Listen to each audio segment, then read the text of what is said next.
jump on here and check out some things. I'm going to download my Far Cry. So anyway, first things first, my name's Kenneth Bird. My company is Crystal Edge Technology Screens. That right there is 155 inch of the new technology, that dark ambient light projection gamer cinema. Now, showing you that, like I said, after doing those small tests, and these are small test demonstrations on great products, telling you at the end of the day that, yeah, these great products are basically old, outdated screen paints. We left the mic open. Well, we did left the mic open because I want these naysayers and supporters to tell me why I got 11 canceled screens right now, orders. I can make an order right now and I bet you to get canceled out in 5 minutes. Probably less than that. So if you're claiming your product is the best, why do we have so many canceled orders from you? Look at all these canceled orders. We have 11. Look how thick 11 canceled orders are. Look at this. These are all canceled orders from Crow's product, who claims to have the best screen paint, the best contrast levels. From what I tested over here, your UV mix can't pick up a white level to save its soul, can't pick up contrast. What I've seen from your other mixes, they can't pick up contrast or color at all. And this is how many times we went in to order your screen paint products after getting permission from you to buy. This is how terrified you are. Don't talk about your product being the best. Your product is trash. That's what it is. Anybody can make your product. Anybody can make it. You don't have no test under your products at all whatsoever. Look, cancellations, money sent back to our account. Do you have any orders? 11 times 85 is, that's $935 that we sent to your PayPal account that you put money right back. I gotta grab this stack right here. That you put right back into our accounts. Canceled order. Canceled, these are all canceled orders, over and over again. Your product don't work. You can't come on YouTube talking trash about how your product is supposed to be the best and you're canceling orders like crazy. Look at this. Canceled orders. You know why this was in gold? People ask me about this when we do our sites. They say, why is this one in gold? This is in gold because this is the first order we placed when you told us that we could buy from your website. Right here. You forget things. You forget things. You're a person who forgets things. Look, this is from you. This is you telling us to buy as much as we want. Sending us a link where we can go purchase your product from. Talking trash. So guess what? I ordered from you 11 times. Sent over about $935 to your PayPal account just to have every single order canceled out over and over again. But you want to talk about how your products are the best. And we tested your stuff. You know why you canceled orders? I'll tell you why. Because you know darn well if we got any one of your products over here, they were not going to work right. They were going to fail. Cancel order. That's why. Your product doesn't work. That's why you canceled out. That's why you ran. Because your products don't work. But you get on YouTube, you talk all this trash about how your products are the best. No, it's not the best. You canceled the order, you put the money back in our PayPal. We didn't even have to file a dispute. Nothing. You know how soon these orders were? Look at this. August. I told you I was going to order every one of your screen paints from you and watch you cancel every last one of them out. And that's what you did. Your products don't work. Look at this. Another canceled order right there.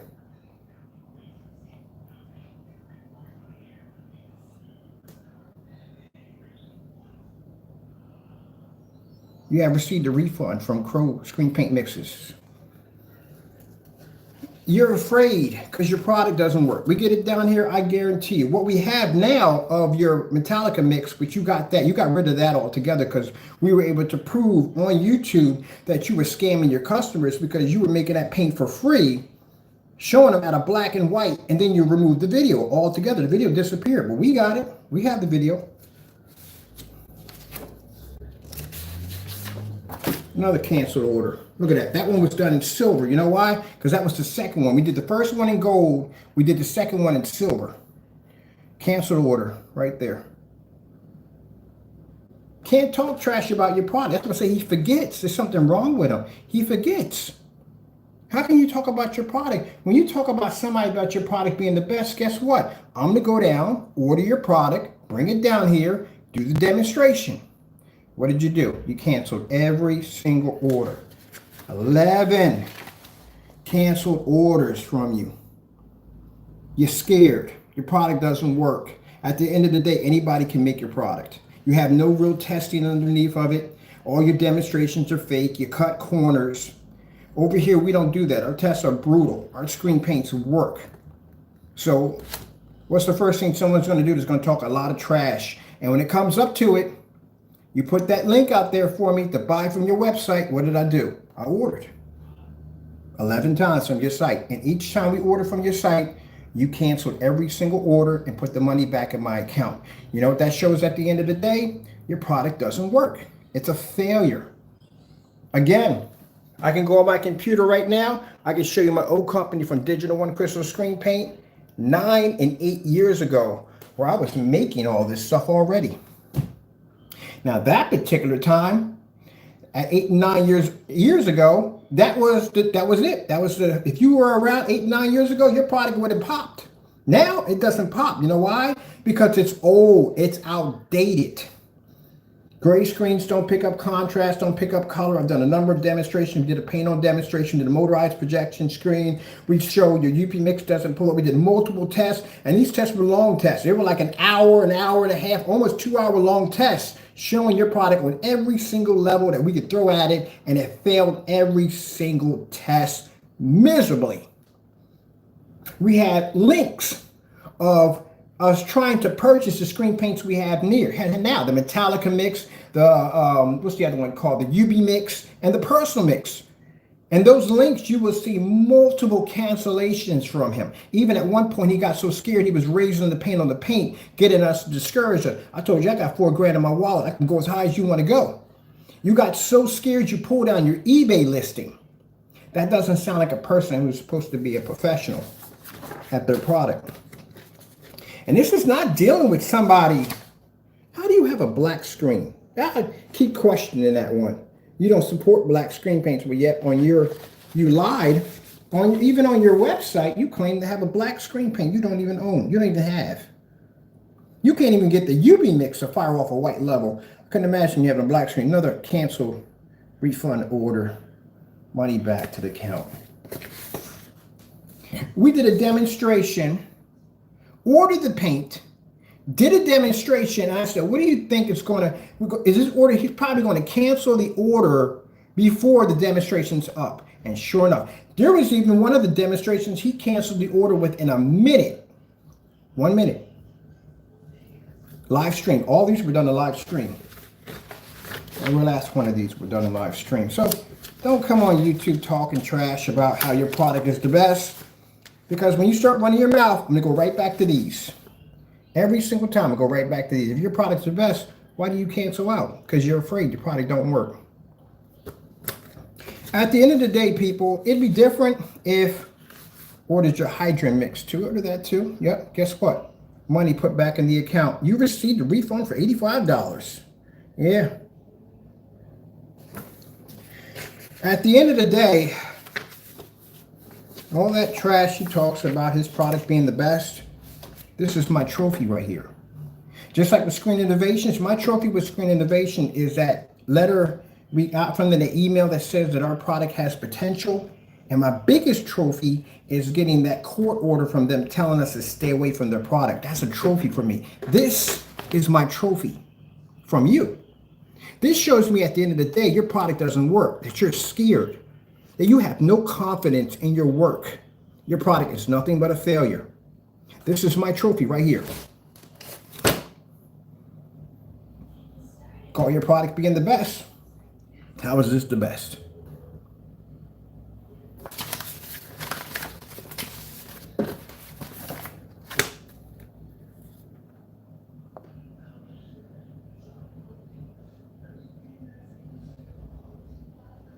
This is coming from a fellow who was leaving me little messages, and each time he canceled the order, he left me a little message. First, you tell me I can buy as much paint as I want, and then you send me a link to buy, and And then when I call your bluff and I go in and buy anyway, and you go, oh, shoot, this guy's going to come in and buy anyway. He doesn't care. Yeah, I'm coming to buy your product. Yes, you gave me the invite. I'm buying.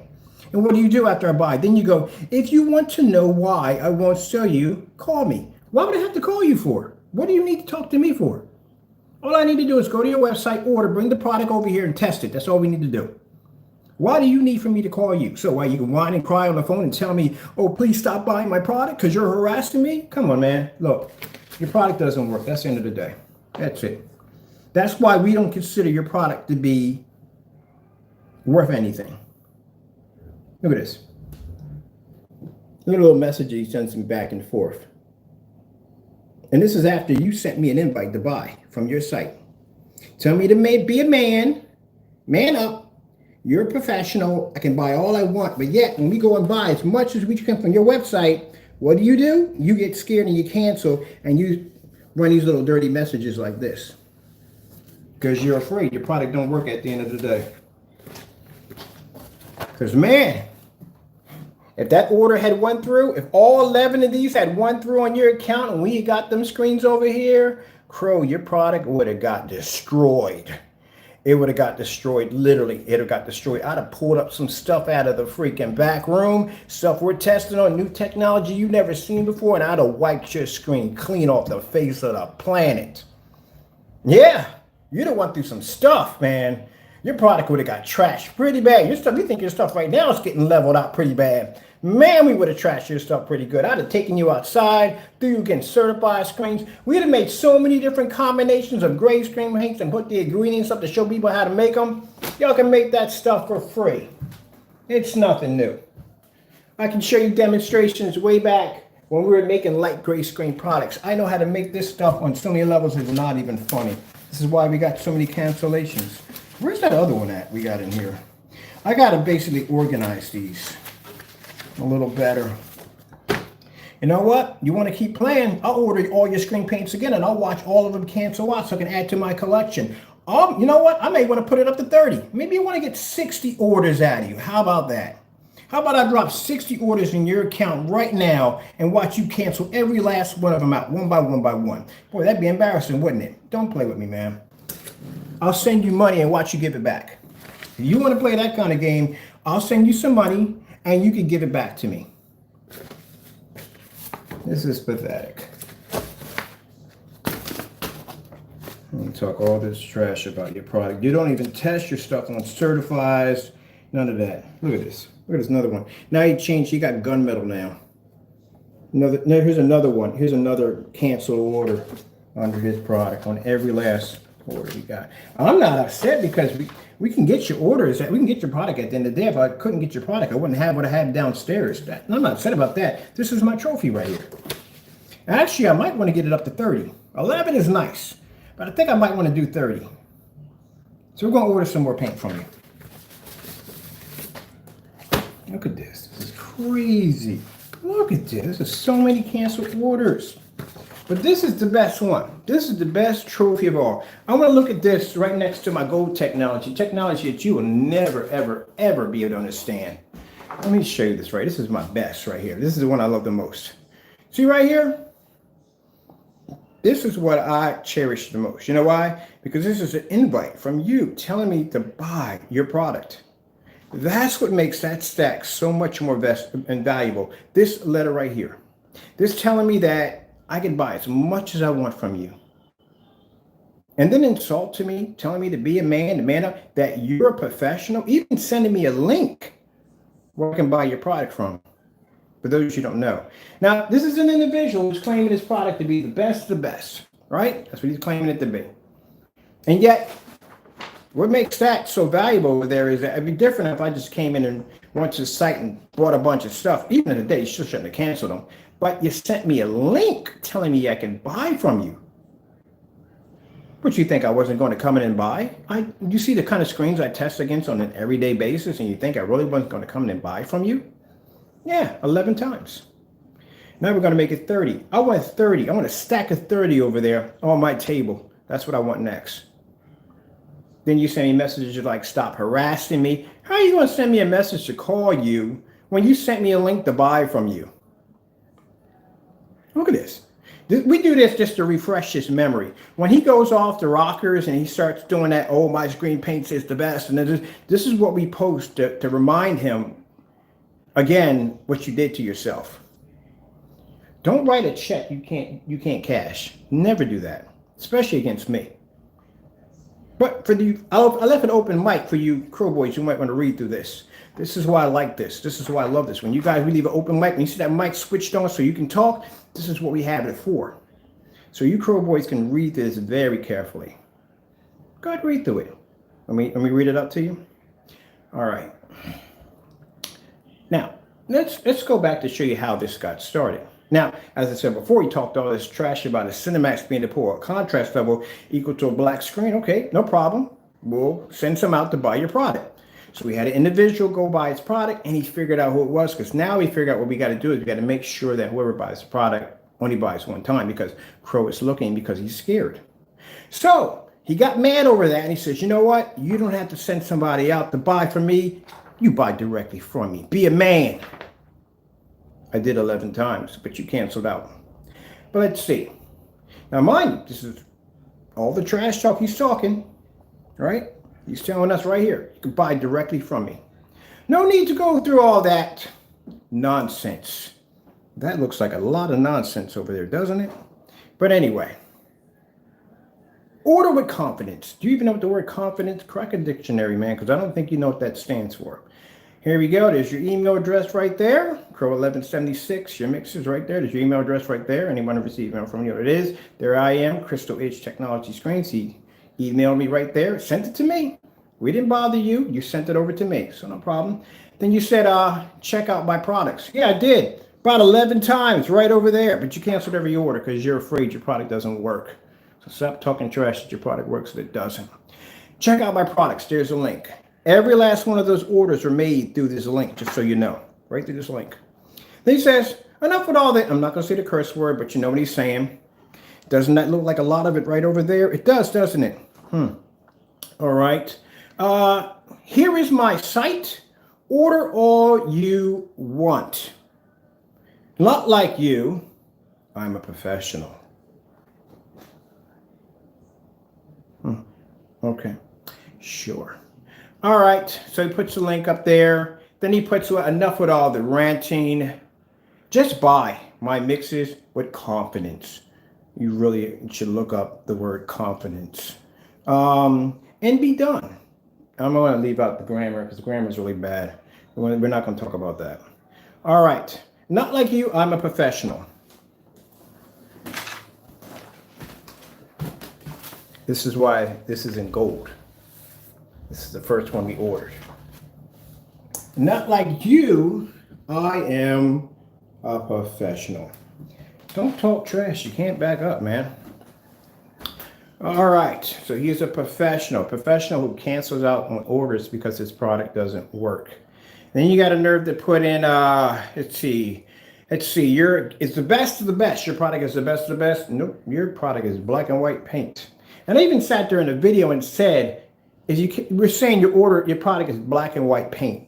It's black and white paint. I'm going to place an order right now, and this is a way to help you prove us wrong by bringing your product down here. We even had an incident with the UV mix. So he showed a demonstration. When I looked at the demonstration, the UV mix was really light. I'm like, that's not the UV mix. We've got the UV mix over here in the original container. Why is it so light? So then his Crow Boys came on and started ranting about how the screen we had up there wasn't the right screen, and we faked the demonstration. I said, okay, we faked the demonstration. So how about we justify this? We go over and we order the UV mix right now. Do you think he's going to cancel out? Yes or no? Not one Crow Boy opened his mouth in the entire room at all. You know why? Because if you said no, he wasn't going to cancel out, and he canceled out, man, you got thrown under a bus. So you didn't even have enough confidence to say yes or no. You kept quiet on that one.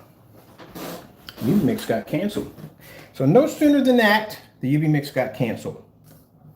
Now we did that to help him out because the Crow Boys told us right from the door, oh, you know, that's a fake. Well, that's a fake. We'll order the paint. We'll get it down here. We'll match the containers. We'll see what happens. If that container is showing up too light, then we know for a fact he changed the video out and we changed the product out because we had the original one down here. Nope. And we're going to do the whole demonstration all over again, the entire demonstration.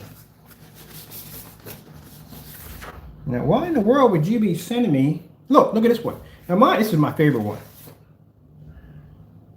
Harassments. Now he's crying. He turned into a Karen. He's a Karen. Now it's harassments. So now you challenge me to come in and buy your product, insult me in the process. I buy your product 11 times, and you start crying about harassments. Okay, that's an interesting one right there. Here's another one. Telling us to stay away from them. Sounds to me a screen innovation right there. Don't need your money and don't need your business. Have a blessed day. Stay away. Thanks. Your product doesn't work, Crow. And whatchamacallits, you cry, you whine, you talk about harassments, you want us to stay away, you want me to call you, stuff like that. And this is way before, this is right after you send me an email telling me to buy as much as I want. You wrote that check. I cashed it for you 11 times. And you canceled every single one of them. Man. Your products don't work. We tested them. They don't work at all. Dark technology is the best. It is. It's far better than anything you ever had. And it shows that you try to make it because you try to make a UV mix. You try to make a dark screen paint. You tried to. But even that failed because it's black and white paint. Like I said, next to a Phoenix technology, and Phoenix is a jet black screen. As you can see, it's not gray. It pulls better contrast and white levels in your screen. As a matter of fact, we just did that demonstration again on Facebook, and we got a lot of wows on that one.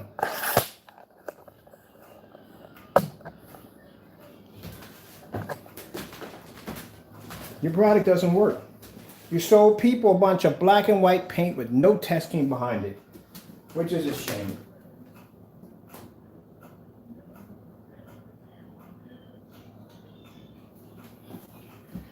For you crow boys or naysayers or whatever you are that want to run your mouth, you got nothing to say. Your boy canceled 11 times on us because he's afraid. Canceled 11 times and gave us an invite to buy. You gave me an invite to buy, I'm going to buy from you. That's what I'm going to do. What do you think I was not going to buy from you? Please. Come on now.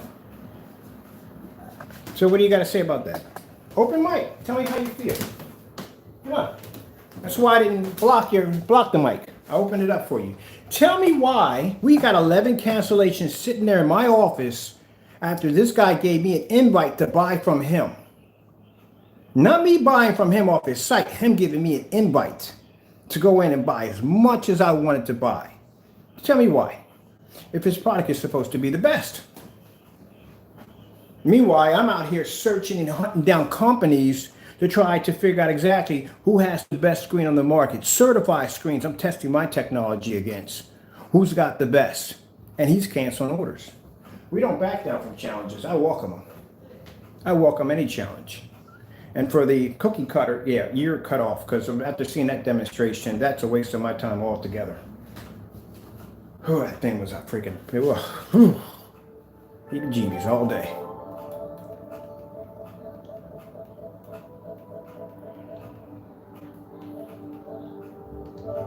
I can come here and fire my screen up with no problem. Oh, guess what? My projector's not even calibrated. $270. Yep. This is what real technology looks like. This technology right here, and has the test demonstrations to back it up, has gone through 18 certified screens, 4 certified screens, ultra short throw, has demonstrations on 1,000 lumen projectors, 3,800 lumen projectors, 4,000 lumen projectors, 5,000 lumen projectors, and even did a demonstration outside that would blow your screen clean out of the water without mercy. And mind you, this is the stuff that you're allowed to see. Imagine the technology you don't even see. I got a screen called a Phantom that could wipe your screen on any day of the week. Easily, but no problem. It's got a reputation now. You know the reputation behind that technology? 10%, 18 screens completely wiped at only 10%. That screen's not even done. It's downstairs being engineered to become blacker. We have technology with this technology. This is the new technology, which is the cinema, or gamer cinema. We can do this demonstration right next to one of the blackest screens we develop right now, which is called that professional black. We can do them side by side. Put your product on one side on each side and watch both of those screens fight back and forth while one's showing up its contrast capabilities to blend into the black. The black screen is heightening its white levels to show off what it can do to the other screen, back and forth. And in between, your screens are becoming nothing. Then we wash them out in the process of both screens going back at it. Your screen doesn't even exist in the world. You don't have anything at all, period. This stuff is old. See all these projectors? All the testing these screens have to go through? You don't even come close to it. I gotta find that Far Cry 2 on top of that. Oh, my goodness. And I expect for y'all, your naysayers, I expect for you to hate on this. Because that's all you can do. Is hit the dislike button. But at the end of the day, I can back up everything I can say. If I told you yesterday, and I did tell you yesterday, when we go down in that basement, what did I say? And I take that black Phoenix, we did it with the lights out. Most of the demonstration was done with lights out. What happened downstairs in the basement? Oh, the UV mix didn't pull up a contrast, it pulled up a contrast level equal to a black screen? No. White levels equal to a black screen? No. Any of the screen paints we have over here, the personal mix, the lighter mixes, and even pick up colors next to that black screen? No. We painted the screen in the demonstration. Live, and still blew out the product. Even displayed the screen at the entire time sitting on top of my ceiling at 150 inches with a light in the center of it, showing a star field demonstration on every single screen in the environment. Please, come on. You would never be able to obtain a contract. I know people that I talk to in the business field, and they look at your demonstrations. You would never obtain a contract. Never get one. Because the minute they take your light gray spot product and they say, okay, we're going to do a demonstration for a club scene, we're going to do dark visual effects, you'd already lost your contract already from the door because you can't pull up a black background. All right, so let's go pop over here to YouTube real quick.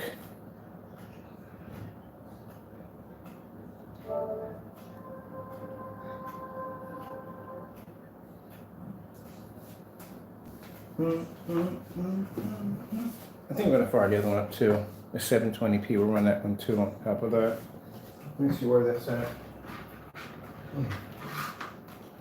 I figured a way how to put this thing in without basically putting in a rack system because I didn't want to put a rack system in. That's why I said, people, man, at the end of the day, I'm bored with the industry. I'm bored with the fake naysayers that claim their products work and they don't work. They don't have proper testing. They cut corners. Just a bunch of garbage. That's all at the end of the day. And then with the high performance projection screens, you only pay $5,000 for a projection screen that I can't even use an ultra short though with. And at the end of the day, I got to calibrate a projector that's probably going to cost $3 or $4 grand. Yeah.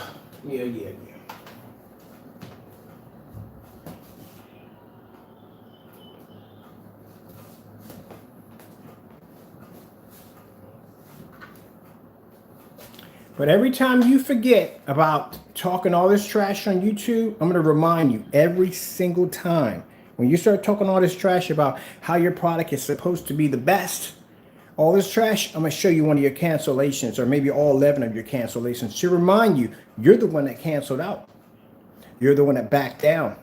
You're the one that started running and started sending me little messages in between like, oh, stop harassing me. Leave me alone. Stay away. But you're the one that gave me the invite to buy. Don't do that. That's the worst thing you want to do. And for a cookie cutter, but I'm going to call you Mr. Cookie Cutter from now on. Mr. Cookie Cutter, don't ever sit there and even take any one of my challenges ever again. Because that was embarrassing. That was truly embarrassing. And then walk around your little environment and tell me, oh, well, just some challenges for you. Man, I can go on your demonstration. I can pick that thing apart just like that. Just like I did. I tore your whole video down.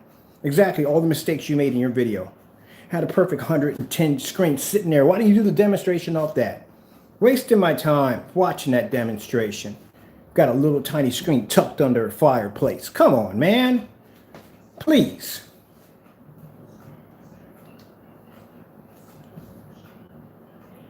That's red. Crow. This can't see red. You know why? Because this is black and white paint. how your product is made. And I'm going to tell you something. You better pray that I never, ever get your products down here, man. You better pray. Because I will break every last one of them down and I will show them how they're designed. Again, as I said before, I was making this stuff way back in the day. I know how your products are made just by looking at them. See how there's no glitter in there at all whatsoever? There is no glitter in there.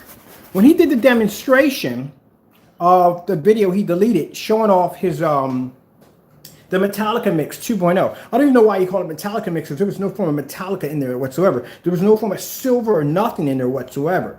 Not even glitter. You just took 2 tablespoons of black paint mixed into white paint, and that's what you did in your demonstration. That's how your products are made. Your products are made like the YouTube paint. Those of you who don't remember the YouTube paint, there was a product a long time ago, about 8 years ago, called the YouTube paint. This is right around the time Goose Green came out. A lot of people couldn't afford $600-700 for a quart of Goose Green, so they were using the YouTube paint method. And pretty much all that was bare silver screen and black paint, or was white paint and black paint. But the black paint is put in there to basically to adjust how much contrast the screen can pick up. Now, if you put less in it, you get a lighter screen. You put more, you get a darker screen.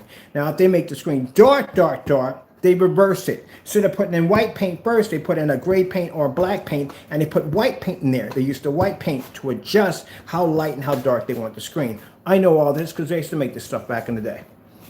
All right, so this is the product right here. I guarantee at the end of the day, and we did a demonstration on this, this is actually less black paint. Probably about 1 teaspoon of black paint into a quart of white paint. That's pretty much what it is.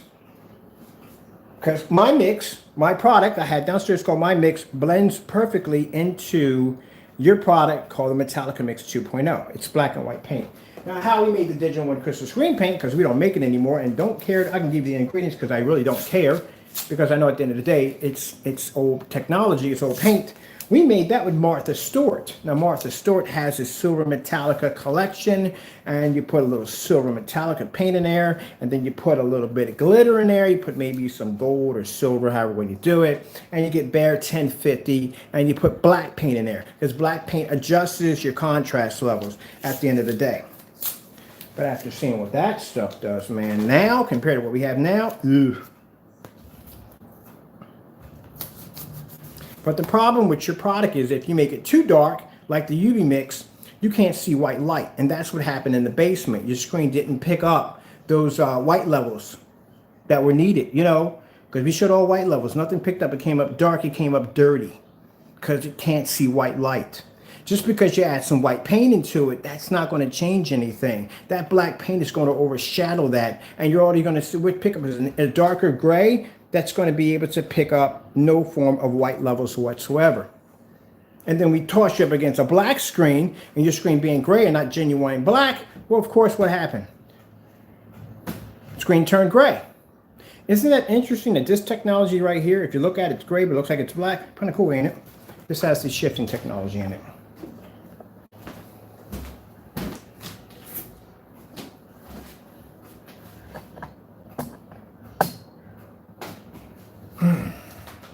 I get tired of doing that. I really do. It's boring to do this.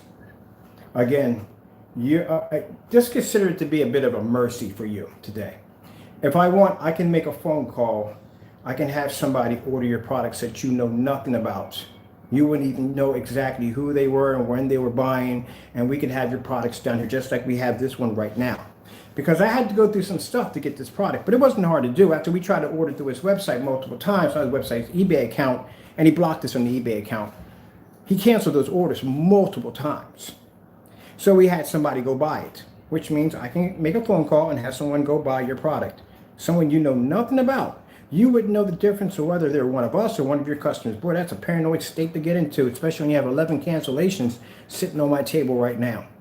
I'll throw you some paranoid. You know why he put that link up there? I'll tell you why he put the link up there. He put the link up there because he wanted to stop the fact that he didn't want anybody disrupting his comfort zone. How? Well, think about it. If you're terrified of your product showing up at someone's doorstep for testing, right? And you can't figure out who are the real customers, like, is that him or is that my real customer? You don't know what you're dealing with at the end of the day, especially if you have that kind of paranoid state where your product doesn't work to begin with. So instead of going through all that craziness, which he probably was going through it, trying to figure out exactly who had it and who doesn't have it, who has it, who doesn't have it. What he did was he basically sent me that email saying, hey, look, I'm going to call your bluff. How about you order directly off my site? Ah, man, you got the wrong person, buddy. I told you, I like a challenge. So I ordered from your site 11 times, and you canceled 11 times. And 11 times you put the money back in my account 11 times. It backfired on you. That's what happened. You weren't expecting me to order. You were expecting me that I wasn't going to basically place those orders. Well, let me tell you something, buddy. I'm planning to have 30 on my table. As a matter of fact, by the end of this year, I want 100 orders canceled on my table. That's what I want. That's my goal now. So I can come back and show people a book. I want a phone book of your canceled orders. That's what I want. That's going to be my ultimate trophy for me. I can get you to cancel out 100 times. I bet you I can. That's how terrified you are. I will call your bluff. Don't ever send me a link telling me, oh, come by. No, don't do that. Don't do that. Don't do that. Don't do that. You should know right now a person doesn't back down from a challenge. I want a phone book of canceled orders by the end of this year, and I will have them. You have my word. And if I decide that I will have one of my people come down and buy your product, you won't know who's buying. At the end of the day, that will drive you freaking crazy because you'll be terrified that your product's going to show up at my front door, much like this did. And we have the unboxing videos. You can check it out for yourself. We do all those unboxing videos. That's what I can do to your world just from here, easily.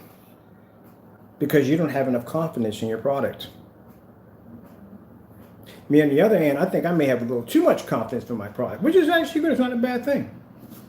I can't wait until we finally find the one screen that can beat one of my screens. I would love to be able to see that. Because at least at the end of the day, I made an effort. You, on the other hand, you canceled out. You have a canceled out product.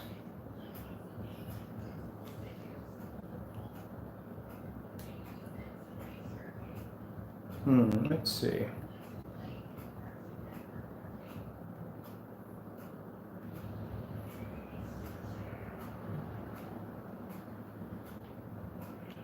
You don't need a camera trick to cancel out, can you? You're just downright afraid. That's what you are. Your product don't work. I didn't hook the microphone. Oh, yeah, I did hook the microphone up to this bad boy. Yes, sirree.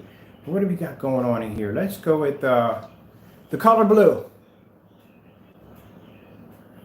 Chill on the blue screen. Doesn't make a difference. Man. And this screen's not black. It's actually a dark gray, but... Ooh, man.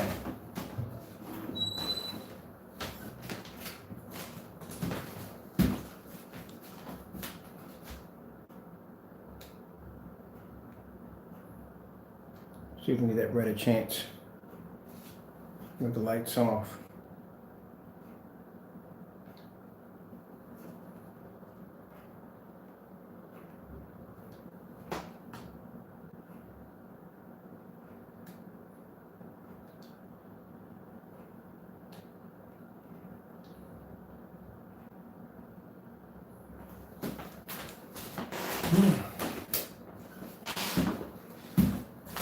Yep, you better hope that I don't get your products down here, man. You better hope that when my contract kicks in, that I'm so physically busy that I don't have time to think about you. You better hope. Because if you want to go down that road, man, I'll put you in a display room for everybody to see. People walking in off the street, everything. I'll put you on display. I will buy your product. I'll record document the entire thing, and I will put you offline on a 150-inch screen display at a showroom with your product right next to mine. You want to go down that road? You want to play that game? I can play that game with you, no problem. And we'll have a survey to let people come in live so everybody can watch to see who has the better screen. You want to call that? You think your 11 cancellations are bad? And I'll post all your 11 cancellations right on the wall for everybody to see. This is what we do to the company. We can't even call you competition. I'll post you right up there for everybody to see. All your cancellations, one by one by one. We even blow up your text messages on what you were talking trash to me. And I'll put you on a 150-inch screen for everybody to come see and let the people decide.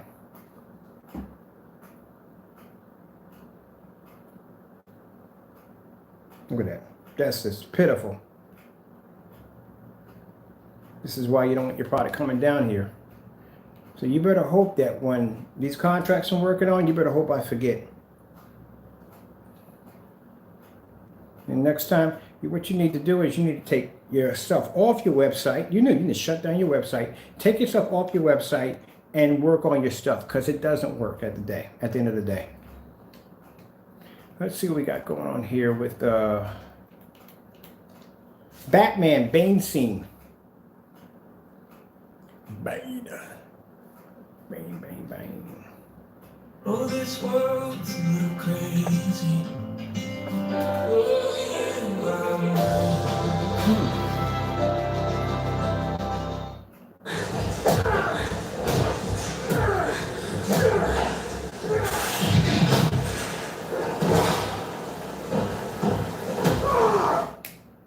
What the heck are you selling people, man? That is horrible. That's horrible. My screen's not even black. It has contrast shifting technology to pick up black levels. That's bad. That is really, really bad.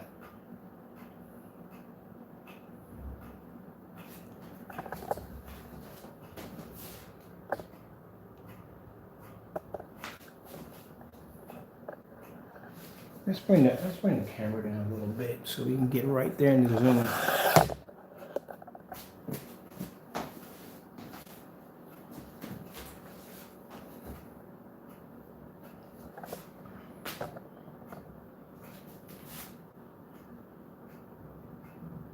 What's going on with this? Maybe do better with the light cell. Let's see what happens with the light cell. We get a better image. Can't even give you a better image with the light cell.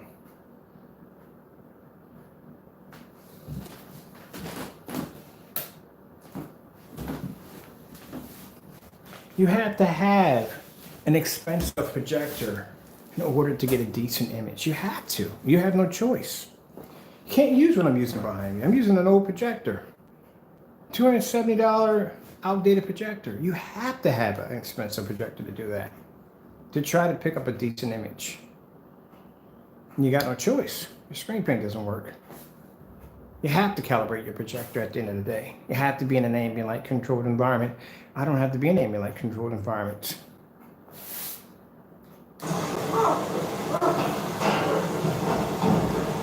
Look, you can't even pick up the freaking, oh, man, I tell you. I can't do this anymore for you. Man, this is embarrassing. This is downright embarrassing. I mean, even at one point, I can look at this and tell that it's embarrassing. It is. This is really embarrassing. That's just a little bit more. All right, it'll be almost over.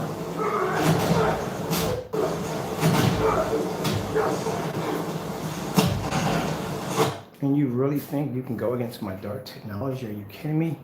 That is really bad, man. That is really, really bad. Look at this, man. You're not even picking up the storm grate.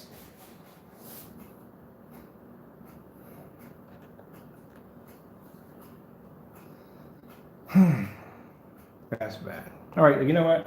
I'm going to show you some mercy, man. We're going to stop this right now because this is bad. This is really, really bad. Can't go on with that. That is really, really bad. Your contrast levels are not picking up anywhere on that screen. You don't want to do a star field demonstration. You don't want to do it. You know, let's just try this right here. Panasonic 4K demonstrations. Let's see. Nope. This is why I don't trust voice recognition software. Panasonic 4K demonstrations.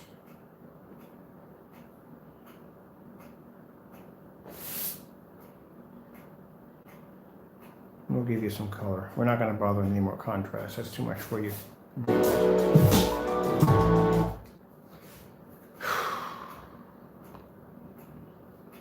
What's going on there, Crow? Why is your screen coming up this way? I've seen your demonstrations on your personal mix. I did. I've done seen the demonstrations. And all those demonstrations were done in the dark. They were done in the dark.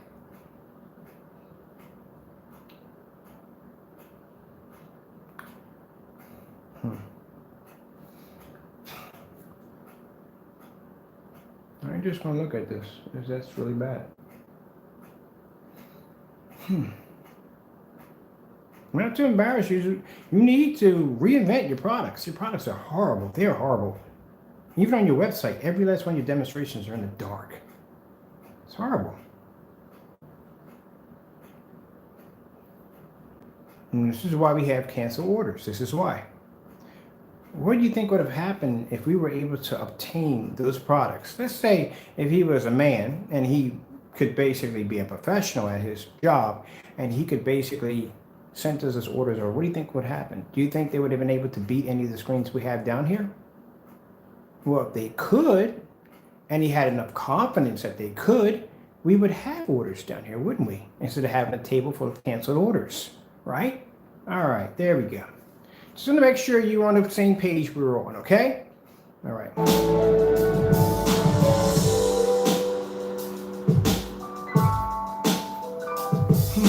This screen's not black, by the way. It's not black.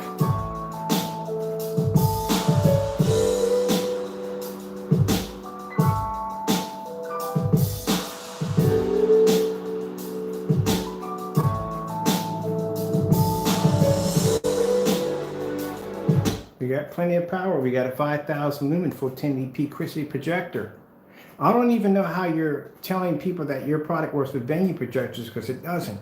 You do know when you're working with venue projectors that if you're working with a company, they're going to have it in a lot of light, right? You know that it's going to be in a commercial used environment. So there's going to be a ton of light in there, more light that you're used to using in your demonstrations. And they will be using contrast, especially if you're going to be using visual effects or 3D mapping, which requires dark levels.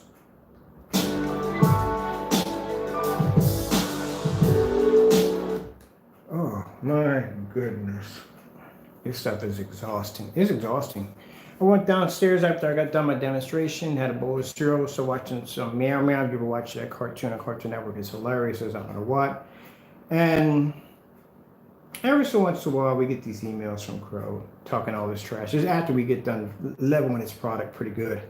And mind you, these are 2 hour, anywhere from an hour to 2 hour demonstrations, because we're very thorough in our demonstrations. And we just try to give him the benefit of the doubt. His product doesn't pick up on nothing whatsoever. And then usually we'll get one of these emails from him of him ranting, going to what is one of the usual rages he goes through. We read through it, and then he starts talking about, my product is the best. And when you say that, I start laughing my head off, because then that's when I come up and I show you, I remind you what you did to yourself, how you canceled out orders because you were scared because your product doesn't work. You are the inventor. You are the creator of your product. You don't have enough confidence in your work. So why should other people spend money on your product if you yourself, being the creator of your work, don't have any faith in it? Where I can come in here, do a demonstration, and blow your product out again today, and show you why you cancel it out, reminding you that your product is not the best. The best would be able to do a live demonstration, again, 18 certified. So you see me do that demonstration before? I just throw the screens up there. Bam, bam, bam, bam, bam. Let's see what we got. Bam, bam, bam. Let's get more. Let's get more. What does my screen do? It crushes them with no problem. That's when you call your product the best. Okay, let's keep going with this. I got nothing else to say. You guys figure it out.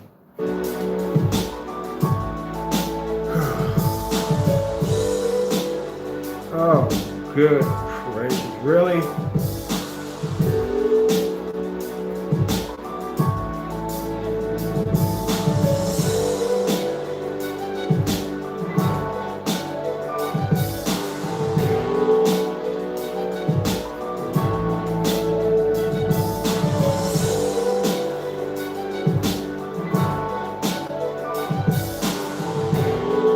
Look, people, at the end of the day, does this product work better than a white screen? Yeah, it does. It does work better than a white screen.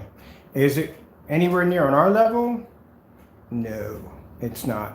I'm trying to be professional about this, and I really want to break out laughing so hard right now. I really do want to laugh my head off. It's just, I've never seen anybody really. I think he has, like I said, Groundhog Syndrome. You ever seen the movie Groundhog Day? He gets up and repeats the same thing over and over again. That's what Crow does. He does the same dumb nonsense over and over again. Oh, man.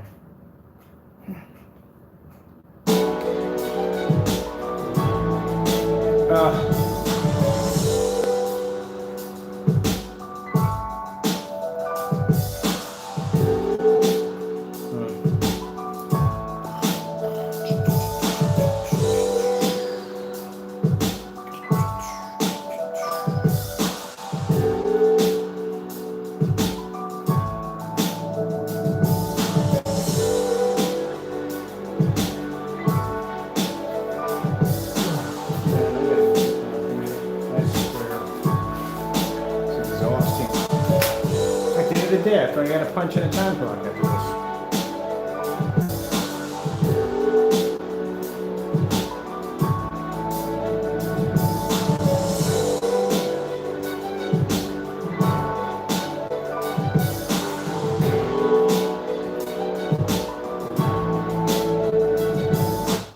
You know why your demonstrations can't last an hour to 2 hours? Because really, your product could, what test would you run? Honestly. Like, what test could you possibly run on that product? All right. That was really, oh yeah, might as well. We're already here already. Let's go back on this one. We've done this one thoroughly downstairs. Now we're going to do it on the gray screen that has contrast shifting capability. It's going to basically wash the screen out.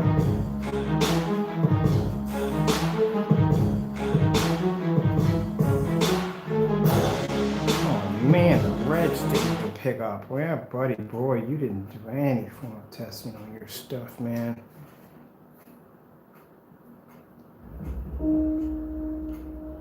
This is the last one that we're going to do. I'm not going to waste any more time on you. This is why we don't mention his name. This is why we don't basically even consider his stuff to be worth our time in testing. It's a waste of time. Literally, it is. It's a waste of time at the end of the day to pay my money. Like I said, we could easily went to your website if you were a man and you could back up your product, but you can't do that. So you have to cancel the orders because you have no choice. What choice would you have had? Think about it.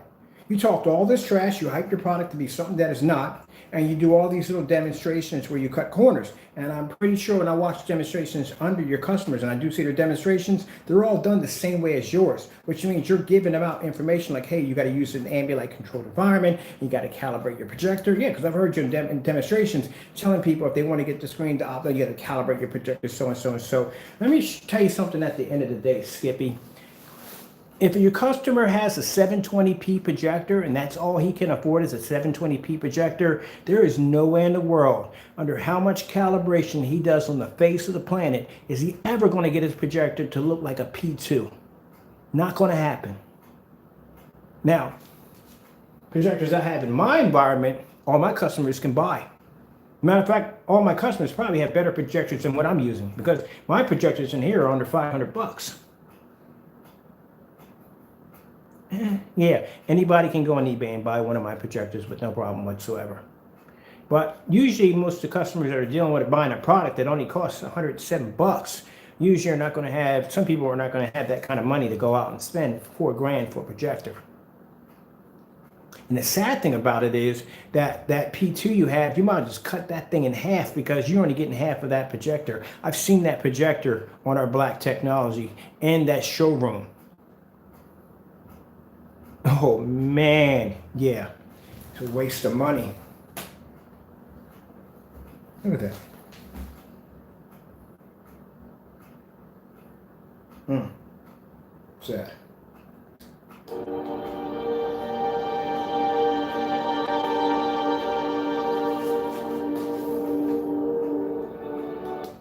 Look at that. I'm breaking it down for you. You can break this down. Anytime you do contrast demonstrations, they're always supposed to be done in full lit environments. We did one with lights out. Yeah, if it doesn't work too well with your product. And the Cinemax is lighter than that. So if the Cinemax is lighter than that, which at the end of the day, the Cinemax is nothing more, and I can tell you what it is. I try to be nice about it, but your Cinemax is lazy gray and a teaspoon, probably a tablespoon of black paint. That's what it is. That's exactly what it is. This right here is probably going to be about 1 teaspoon and white paint. You can use white paint or bare silver screen. There's really no point in putting in black into it. Well, maybe like the guy, how he developed it, and he made his own product. Same thing, I told you. What they do is they take bare silver screen, they put a little black paint into it, and they put silver. I don't know why you would put silver into it. You're never going to see it. You're not. The black paint is pretty much between the black and the bare silver screen, they're going to pretty much opt that out altogether. You won't see that. Now, if you put some glitter in it, you'll see the glitter pop up, but the only problem with the glitter is you're going to see all this reflective crap popping all over your screen. It's going to look like a Christmas tree. That's the problem. You're going to run into that. If you put too much black paint into it, then that means bottom line is your white levels are going to drop. If you put too much white paint into it, that means your contrast is going to drop.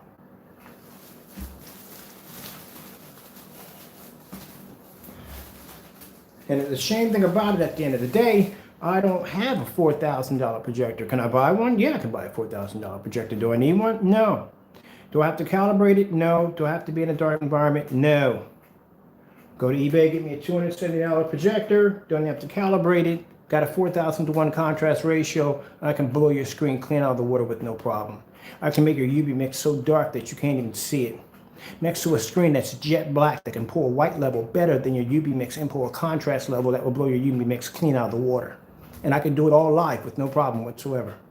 And I do the whole projector setup so people can watch me set the entire thing up right there in front of them. That's why my product is the best.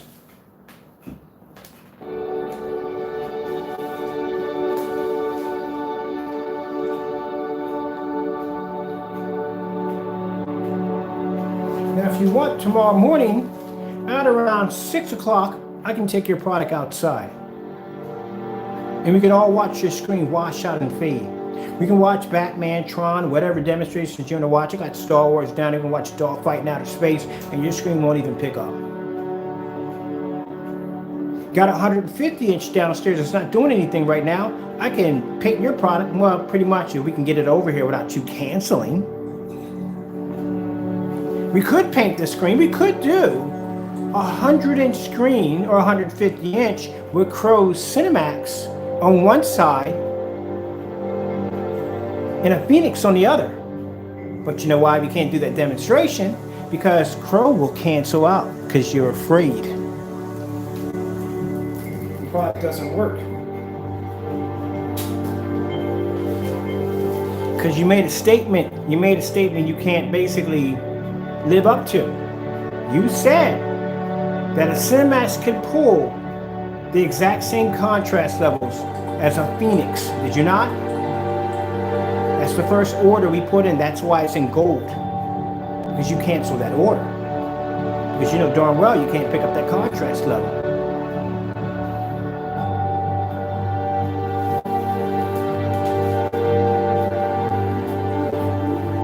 I thought about it.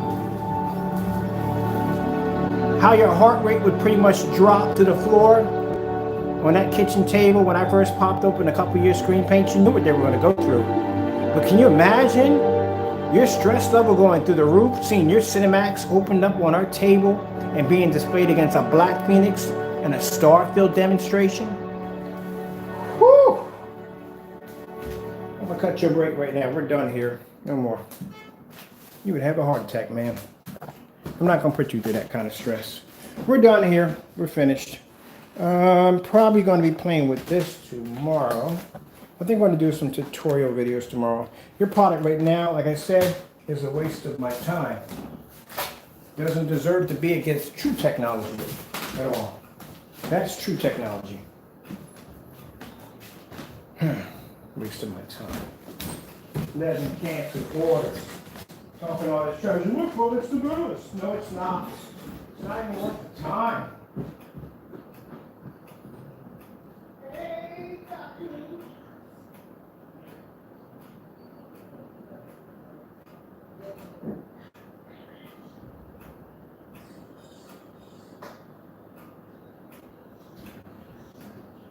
waste of time. Whoop, that's a big buck. Lie to your customers, you lie to yourself. That's what you do all day. Delusion of grandeur. You know what delusion of grandeur is? The person believes in something so much, you actually believe it's real. That's what you have. How about you think Santa Claus is real? I wouldn't put it past you.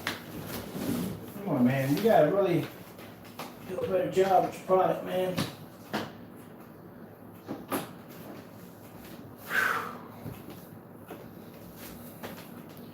I don't want your product against them. That's why we don't acknowledge your stuff as anything real. So anytime you want to get into that complex, Napoleon complex disorder you got over there, where you want to start talking all this trash, I'll break out that 11 cancellations. and remind you where your place is at. Because at the end of this year, I plan to have a phone book on my desk.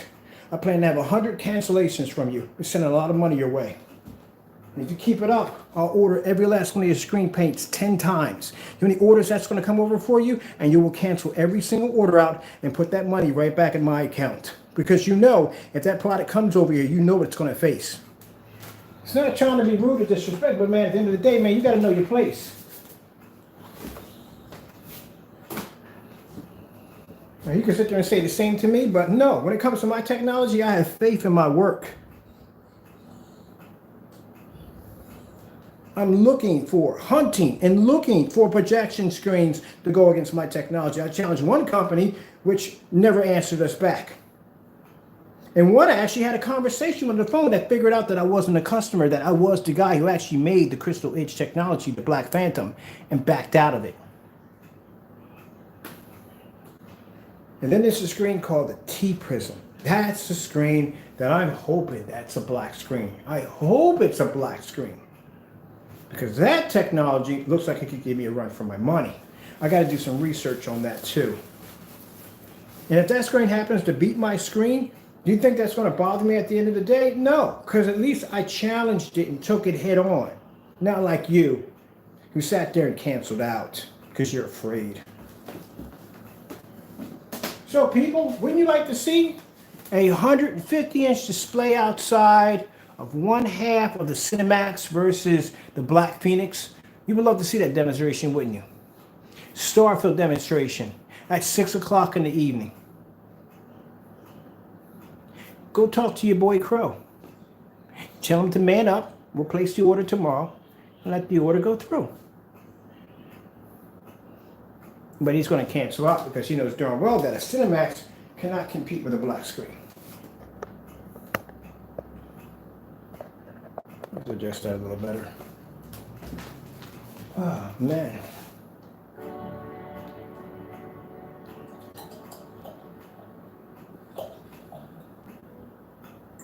I want a Coca-Cola.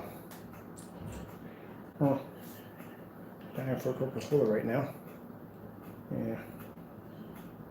Oh, the weather outside is coming. I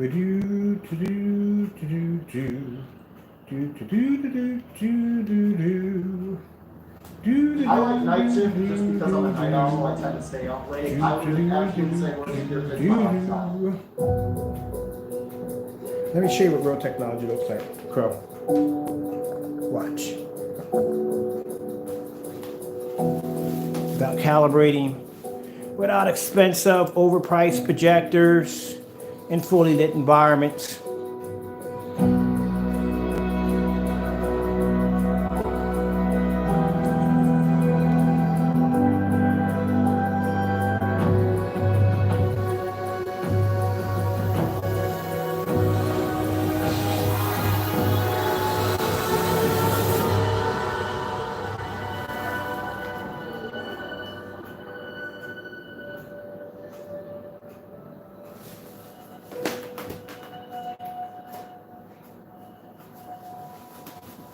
Let me see, where is it at over here? I kind of saw over here. Disconnected it today. Oh, here it is. I was wondering what this is at. Okay, cool.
Oh, I got it.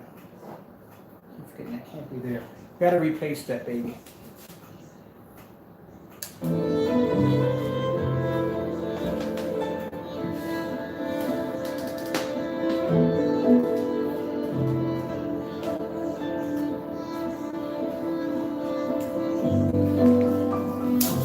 And this is the new technology. This is the cinema. Gaming cinema. That basically has contrast shifting technology, and also too has that gamer enhancement to be able to produce those nice, beautiful, bright colors that we all want. Because at the end of the day, we want our screens to look real, right?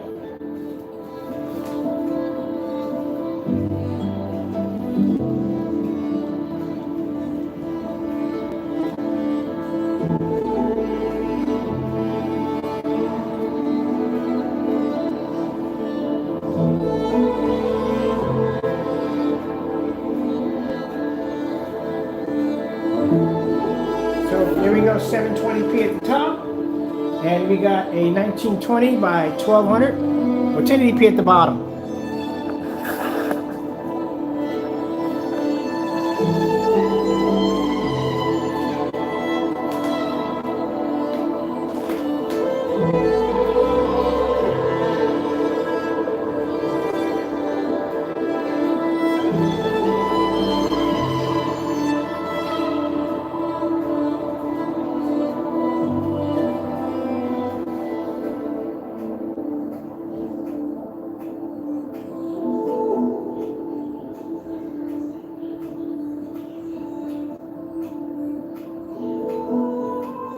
The screen at the top would cost you brand new $300 for this projector.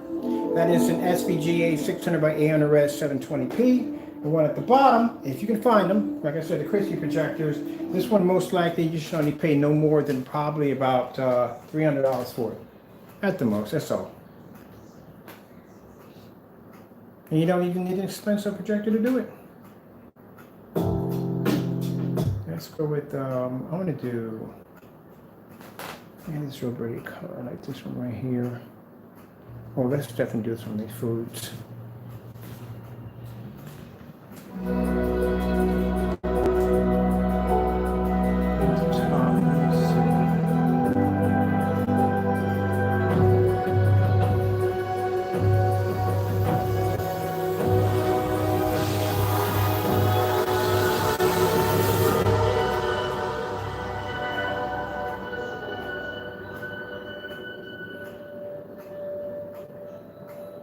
This is what you call professional. Now we're not going to mention your name anymore. I'm done. We're done to finish the demonstration. We're time to move on. Time to cleanse the palette and put something better on. So we don't talk about your product for the rest of the day or the rest of the night. It stays over there. You can, if you come into the room, enjoy.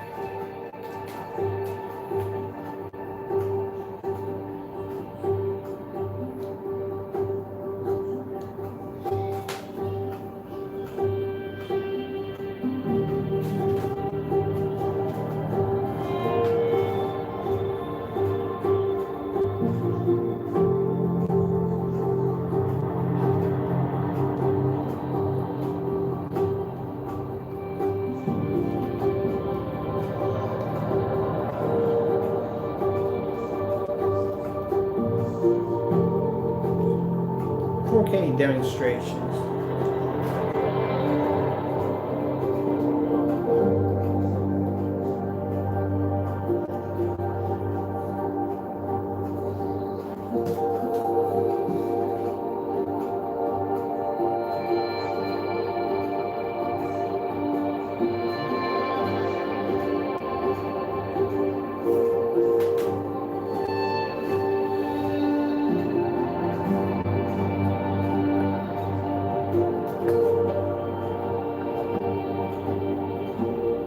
Yeah.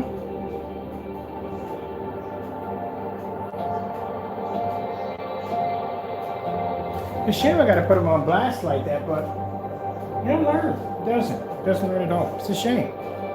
You know, that's why I didn't call him an idiot. That's why I didn't call him stupid. Because you know, I'm not trying to go through a demonstration calling somebody a complete idiot or stupid. I'm not going down that road. just reminding him that he needs to know his place. That's all at the end of the day. You know, you need to stop coming on you talking about your product is the best, the best. It's not the best. It's not. In order to get the best, you gotta earn it. You can't just run your mouth about it. I can say I'm the best and I can back it up. That's why I have 18 certified. Actually, I have more than 18 certified. You see the one we just got, that's 19. And then we got the 4 new certified screens from Elite Screens, which are actually ultra short though demonstrations. So we're way beyond 18. That's why I have a kitchen drawer of all those different test surfaces, and we can change our environments. You show the same screen over and over and over again. I can go through this today. I have showed multiple screens. Ceiling, the wall over here, we got the acoustic screen, 126-inch screen behind me. Go downstairs, show you a motorized screen, and at the end of the day, I can show you another screen right here. And I have a gold technology right behind this screen right here. That's a gold Phantom. I can show that off too. You have to be to show screens off in multiple demonstrations. I can do demonstrations so I can walk outside of my deck and I can show you a screen at 135 inches and go in and walk through my house. That's what you got to do. You want to be the best.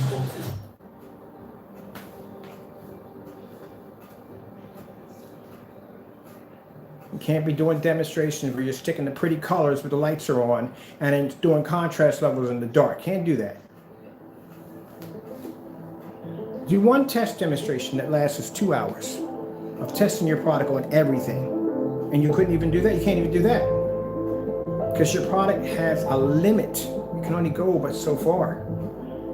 Black screens, dark technology has no limits. We can play in the dark, we can play in the light, we can play outside, we can play inside, we can play on different caliber projectors. We can show contrast and bright colors and white levels all at the same time. And don't have a problem with it. Well, mine doesn't. I can't vouch for the rest.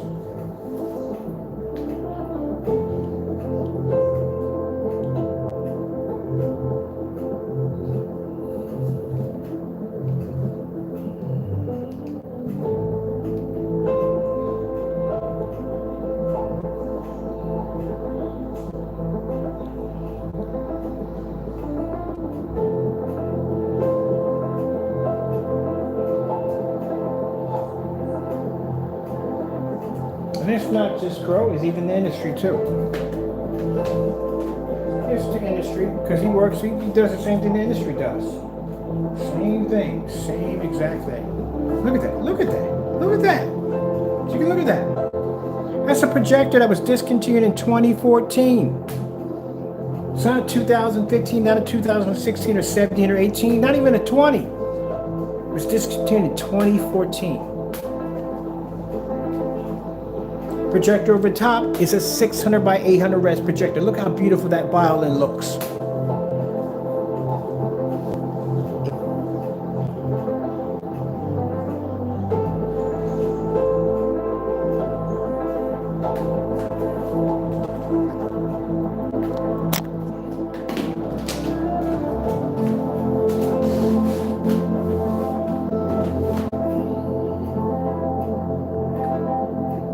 That angle, see how that picks up? I should be able to walk across the screen and I should be able to see that image clean all the way across. That's what I expect from my technology. Because I use my stuff every day. Every day. That screen I got downstairs at 126 inches, I can start that screen off at 8 o'clock in the morning and I can run that projector all the way until 12 o'clock at night. Even at 3 o'clock in the evening, or 3 o'clock in the evening hours, about 3 or 4 o'clock, yeah. I can sit there and watch Leave It to Beaver. 2 o'clock, I can watch my cartoons and shows and whatever I want to watch without that screen washing out or fading.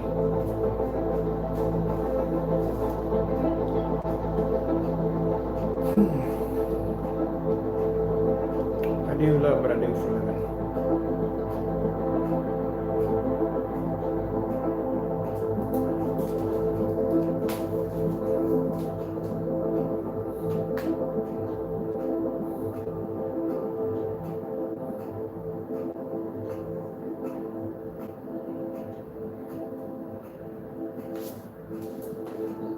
Well, people,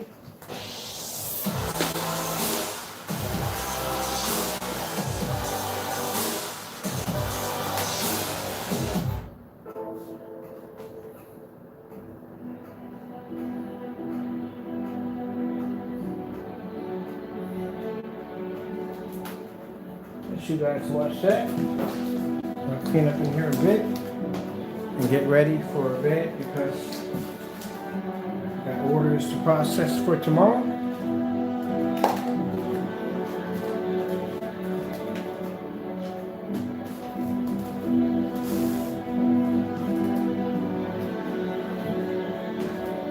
I'm not the least bit mad because you think, well, he must be mad because I can't get my product. No, I can have somebody order it for me. It's not a problem. I don't have the time. The product is a waste of my time. It is.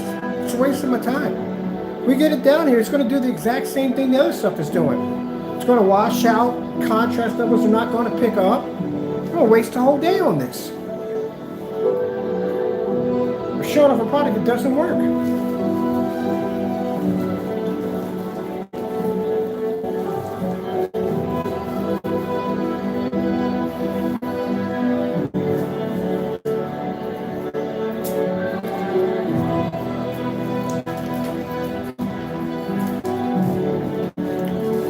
Now look at the 720p projector, right? Over here. And look at the 1080p projector. You wouldn't even know if you're looking at a 1080p working. If I told you this was 1080p and that's 720p.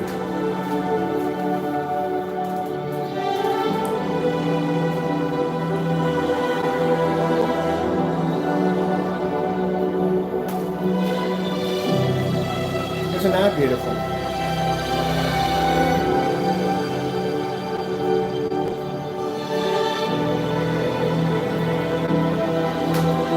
Alright, well people, I'm done for today.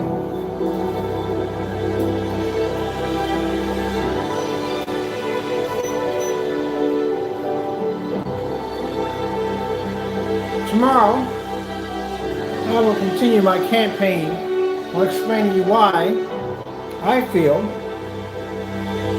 that gray screens are obsolete and a waste of your time and your money.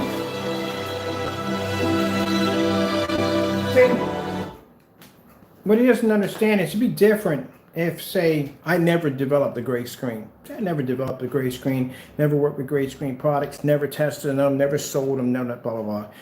Say I never did any of that at all, right? And just say the only technology I know how to develop was black screens. Then someone can honestly come against me and say, well, you don't know what you're talking about because you've never tested or sold or did anything under a gray screen paint product.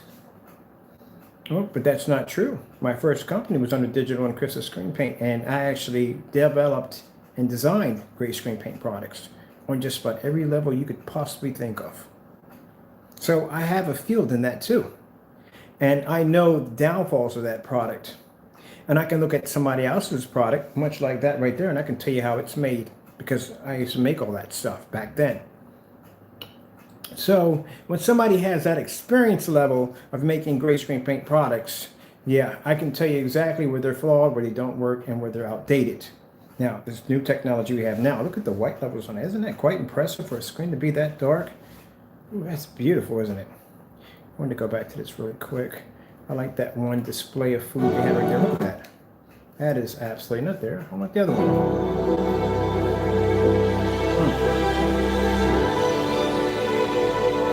That's beautiful.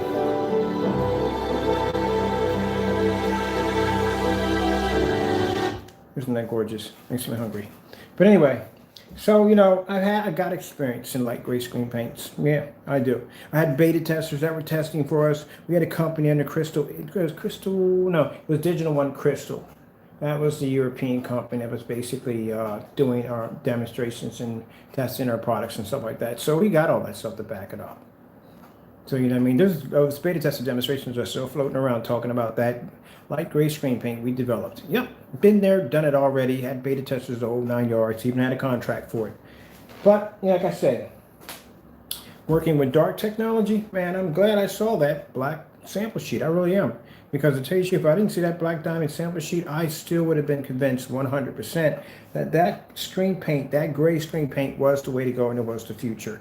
Can you imagine if I had wasted all that time to find out that this is the true technology right here?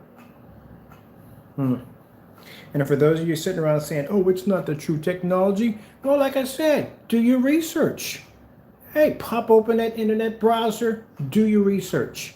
Find out how much the top expensive screens cost on the market. Don't listen to me. Listen to anybody else. Trust your own instincts. Go to AVS forums, go to all these big sites, go there and talk to these people who deal with these screens. Call the big company ups, call Elite Screens, DMP Super, call them up and say, hey, look, what's your best screen you got? Guarantee you, $100, they're not going to say it's gray. They're going to say gunmetal. You know what color gunmetals are? Dark gray screens, almost near black. And you know why they're going to say? Because they work better on 4K and 1080p projectors, but they're mainly designed for 4K. You're never going to hear everyone say, oh no, a light gray screen paint. No, that's where you want to go. No, that's the cheap screen right there. That's the screen when people can't afford the darker screens. They have to go with that screen right there. That's better than a white screen, but that's the screen you're going to have to go with. And then if you got a little more money in your pocket, you can squeeze out, maybe you can get that med gray, maybe you can get that cinema gray or that cinema 3D, maybe get one of them. And if you got the money, you can go get the Dark Star 9 for $3,000. And if you got more money than that, you can go out and get yourself a black diamond at $5,000. People remember 100 inch, this screen's 155. You don't want to know the cost of that. Maybe if you got a little more money, get that daylight screen they got. And that screen's about about $5,000, right? Yeah. Yes, sirree. All darker screens. And I know Daylight. Daylight used to develop all light gray screens. There's white screens and mid-gray screens. They never had a dark screen. I was really shocked to see that they had a dark screen like that. Even Optima. Yeah, Optima. The projection screen company has a projection screen. Guess what color it is? It's dark. It's not even, it looks almost near black. Because that's where the technology's at. That's where it's going to. So anybody using that stuff, trying to convince you that that is today's top screens, no, you're 9 years behind. You're literally 9 years behind.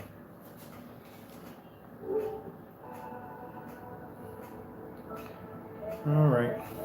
I told you I wouldn't even get a chance to play it. All right.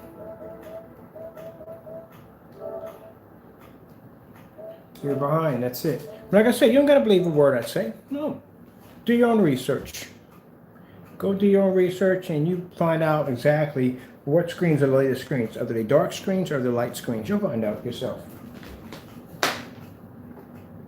And then go find out how much the price one of those screens costs to be able to have a high-tech screen that can't even come close to doing what our technology can do.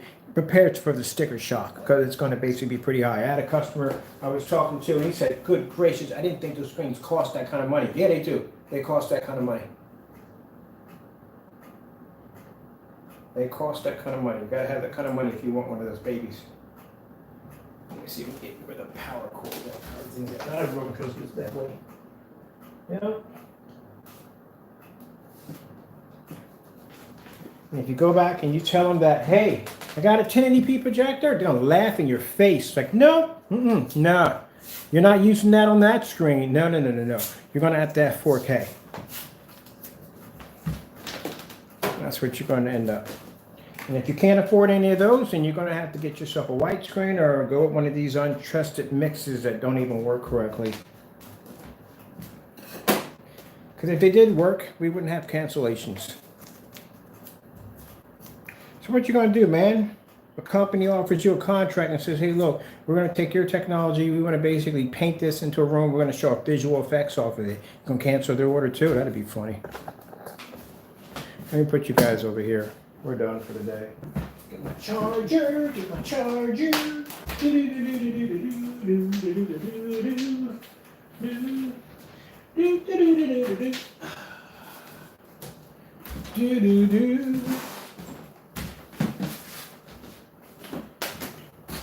And at the end, Crow Boys, let me remind you, I couldn't care less if you hate on my videos. Who cares?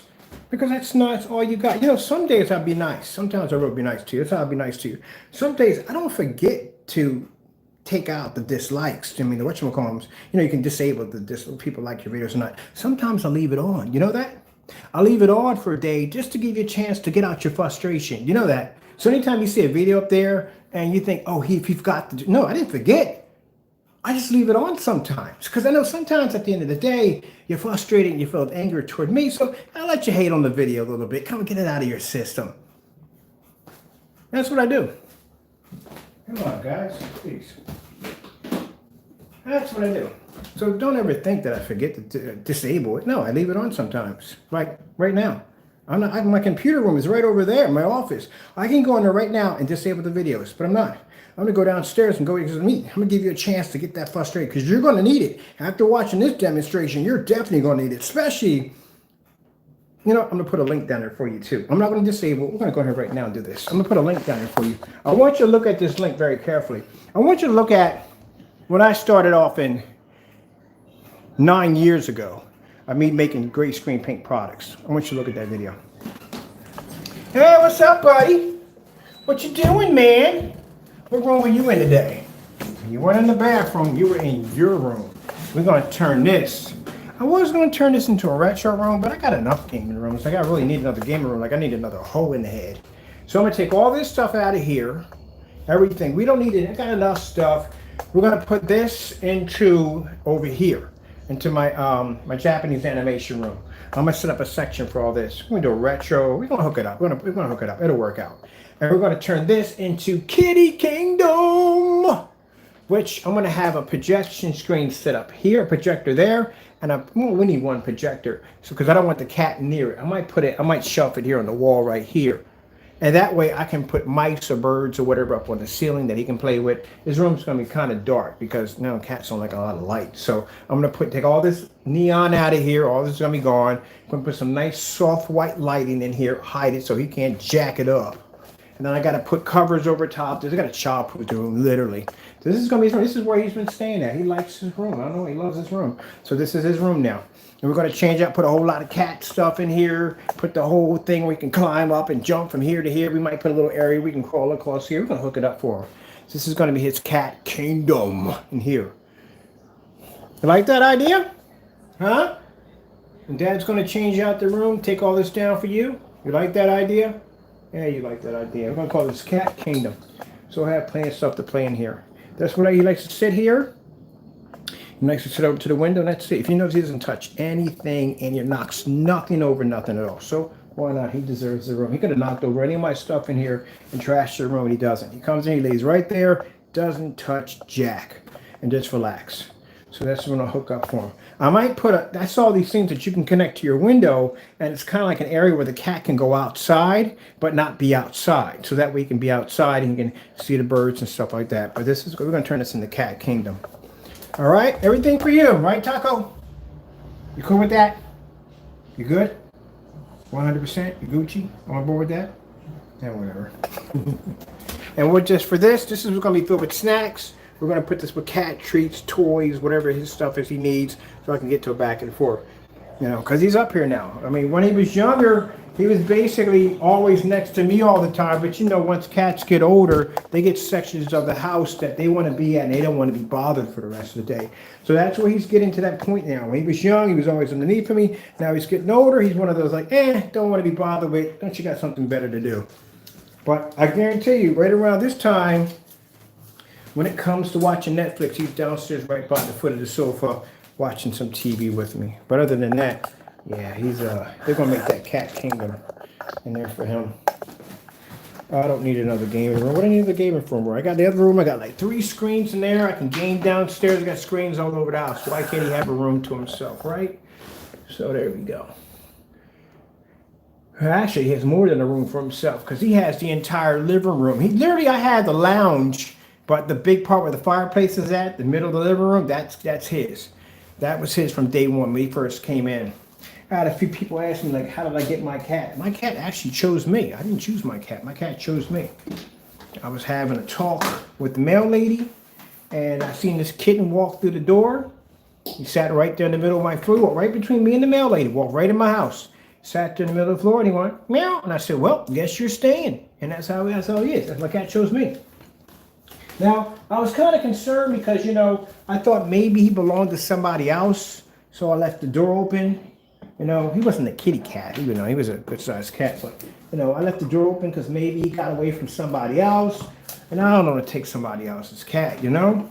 So I left the door open and let him go. He disappeared for about a day. He came back. Every time he kept coming back to the house, kept coming back to the house. He had no collar on him, nothing. But he was clean, no fleas, nothing on him at all whatsoever. So, you know, I figured he didn't belong to anybody. You know what I mean? I asked around a few people next to the neighbor, whatever, so nobody owns him. So I took him in. We went on, me and him got on Amazon. We went shopping. We bought a whole bunch of cat toys, bought the flea collars. I had a friend of mine who's a vet. We did a video call. I showed him the gums and everything, the nose. I still got to take him in for shots and all that stuff like that. And he was like, yo, he's good. He's good. Like, you know, he's clean and everything. So I look at that as a blessing from God. And I went through my little paranoid state for myself because I thought it was going to affect my breathing and all that stuff. So I went through a few of my anxieties and stuff. But at the end of the day, I didn't have any problems. Everything was well. So I said, well, I guess, you know, God brought you to me, and this is where you're supposed to be at. So, yeah, he's living here now, my little buddy. So, yeah, he's spoiled. My friend came and said, good gracious, you spoil your cat. He got 3 gallons of milk in the refrigerator because I can't have milk because it messes with my lungs. I got to have I like vanilla milk. I tried the almond milk, but don't work well, but I do the vanilla milk. But anyway, he got 3 gallons of milk in the refrigerator for his fresh milk every day. He got bottled water at the bottom for him. He got his own bottled water. Got a case of bottled water from him because I don't give him spigot water. He got tuna fish if he wanted on that day. I even got him black caviar one time. I had black caviar, bought it for him. Not offline. I had somebody go pick it up for me, pay for him. He don't like it. So whatever. And then after that, he's got his different forms of cat food and anything else he wants, pretty much, you know. Is that right, Taco? And people ask me, how did he got the name Taco? When I got him, I thought he was a female because he's got a small head. Usually when you're dealing with cats, female cats have small heads, males have big heads. And I thought he was a female at first, so his name was Kitty Kaboom. And then, him sitting on the sofa licking himself, I was like, oh, and you got 2 M&Ms and a rice stick. Sorry about my French there, people. I was thinking that you're a male cat, so we got to change your name. So his name started off to be Taku, which is actually a Japanese anime, and one of the characters in Fully Coily is called Taku. So that's what it's going on. But then it turned into Taco, and he got the name Taco. Yep. So he answers to Taco. My sister was laughing. My sister calls him Baby Taco. Whoop, damn. Can't supposed to see that. There's orders coming in. Can't see that, people. All right, let's move on. I got to be careful when I turn my computer sometimes, but I'm good. Come up. Those are orders coming in. Anyway, let's go over to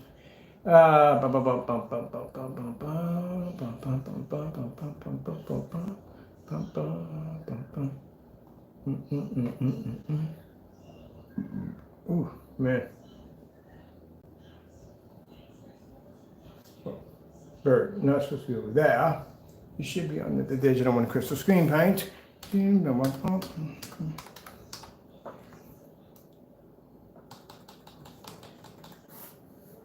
say, don't eat that.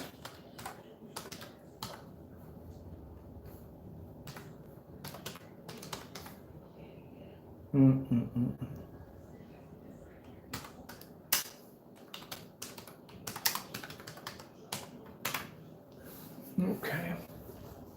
I get this all the time from people. I had a lot of people come on here. Not a lot of people. Some people came to one of my other sites and they were like, I thought you did only black screens. I was like, no. When I first started off, I was doing gray screens. There was no such thing as black screens when I was doing these demonstrations. Black screens didn't exist, people. You know that? There were no black screens. They didn't exist. There wasn't even dark gray screens. Didn't even exist.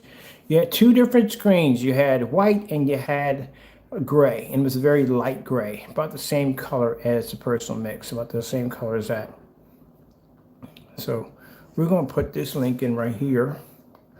That's one of the ones we're going to put in right there. That is my old video demonstrations from back in the day under digital crystal screen paint. So you naysayers out there, when you come into my channel running your mouths about talking about, oh, black screens this and black screens this, keep in mind that that gray screen you have sitting on your wall, yeah, I developed that technology before you even knew I existed. My timestamp right here, 8 years ago. Company, digitalcrystalscreenpaint.com. So before you start talking about black technology Keep in mind that your product that you have on your wall, I made that before you even knew I ever existed.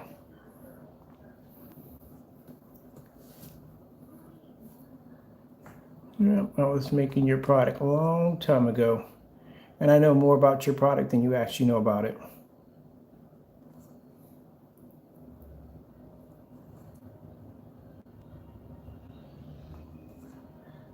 That's my show, my cartoon coming on. Yeah, isn't that a bit of a shocker, isn't it? You thought all this time that all I did was develop black paints, right? You thought I was new to this? No, no, no, no, no, no, no, no, no. 8 years ago, I was making your product. The very same product that you rant about being good and the best and this, that, and the other. I know all the flaws. I didn't even know how to make your product. I can make gallons of it with no problem whatsoever because I was developing and making it.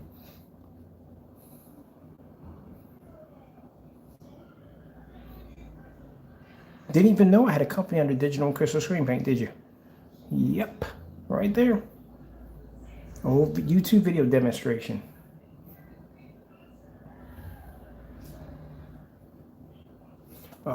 Let's take that link right there. We're going to take that link right there for you to watch the whole demonstration. There you go. We're going to go over to what channel? We're on our YouTube content channel. We're in live right now, right? Here we are in live. Hey, what's your name right there? Keep calling you. Are you in my chair, literally? You climb into my chair. In my chair. My chair is a recliner who climbed back there. I don't know why. Let's go to it. No, we're in live, aren't we? You're in a live demonstration. So, yeah, that's the UV mix. We just did that demonstration ago. That didn't come up too well. We'll come into the live demonstration right now. There we go. We're going to pop right to this live demonstration. I am going to put in first. I like to put my signature in there. So I'm going to put it in. Where's it coming in at? There we go. Of course, God is always amazing. Amazing. There we go. Put it right there. I'm not going to bother putting in where to buy the screen paint. Y'all should know that by now, where to get it from. Let's go put in under this link right there. Now, if you want, you can go in and look at that link right now. There you go. And that will educate you on letting you know exactly where your product actually stands. Because like I said, when I tell you your product is outdated, I'm not joking with you. Your screen paint that you have, and this is naysayers, just talking to you guys personally, just y'all, your product is outdated. It's an 8 and 9-year-old product that you've been bragging about being the best and the latest technology, and it's not. It's black and white paint.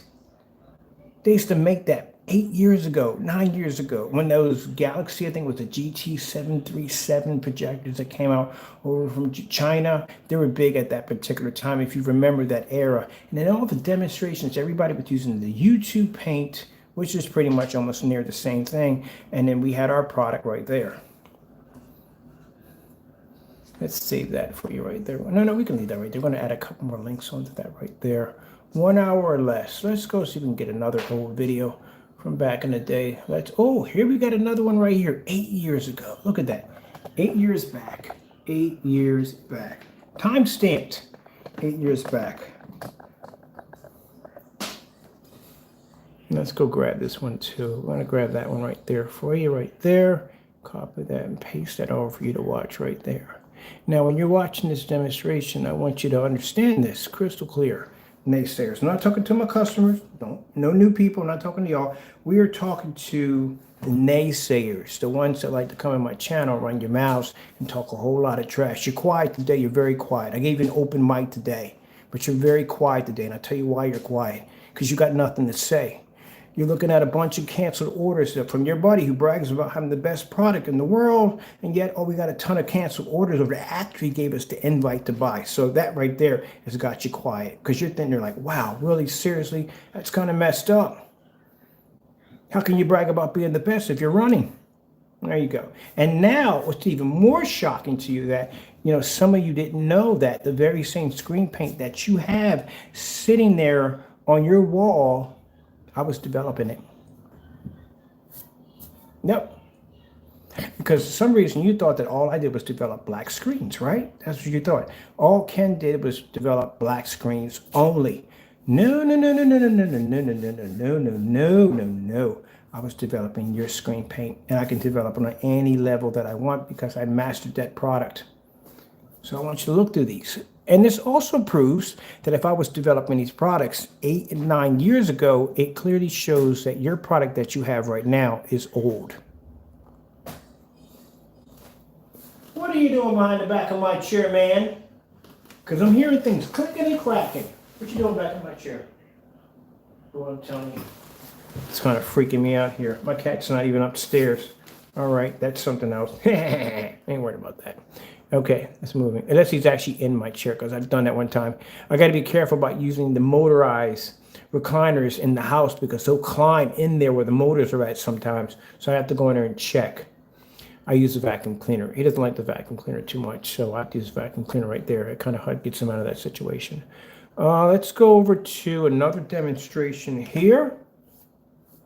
Naysayers are leaving the room. They're actually leaving the room. They're mad. Well, you know, hey, you wrote the check. I'm cashing it for you. What you want? You want 10s or 20s? Because you asked for it. This is why I gave you an open mic. Every once you get mad at me and you want to say, well, my mic's always closed. Now my mic is open. Every time I open up that mic, I'm going to show you those cancel orders. You're going to explain to me why we got cancel orders sitting on that table if that product is supposed to be the best. How far you want to go back? We got 9 years right here on the demonstration. How far you want to go back? Here. We got another one here at 9 years right here. Another one at 9 years. 7 years. Got one here at 7 years right there.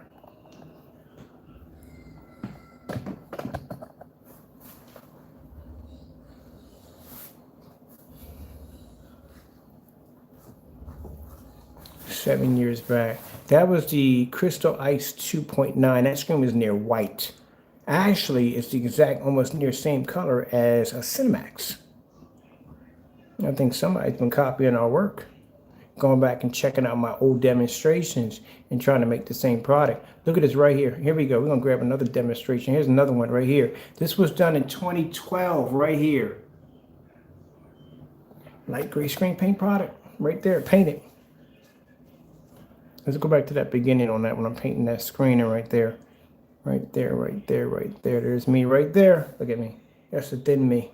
Got heavier now.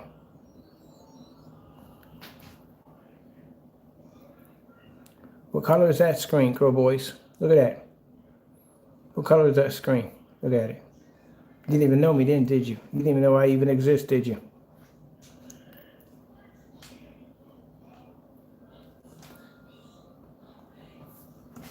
Here we go. We're going to take this demonstration.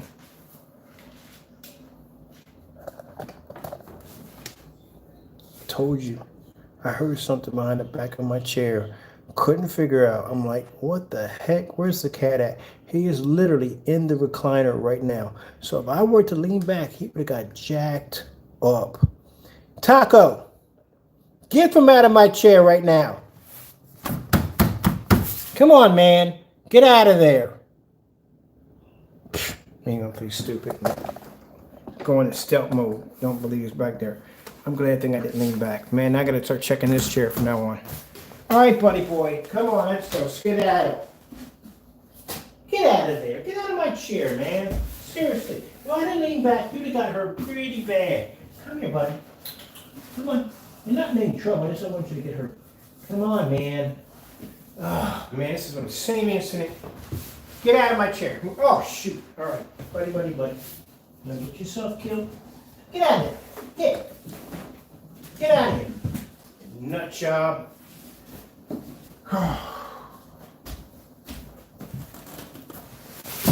Any of you have pets, you know what I'm talking about. So that's one of the things you're just going to have to deal with. I knew I heard something like moving around. I'm like, what the heck is that sound? We don't have mice here because of the cat. So what the frick is that sound I'm hearing? And I can hear this rumbling like that paper's by my chair. And sure enough, I looked over. I told you, Joker was under the chair. All right, so we're going to take this demonstration right here. And we're going to load this up over here.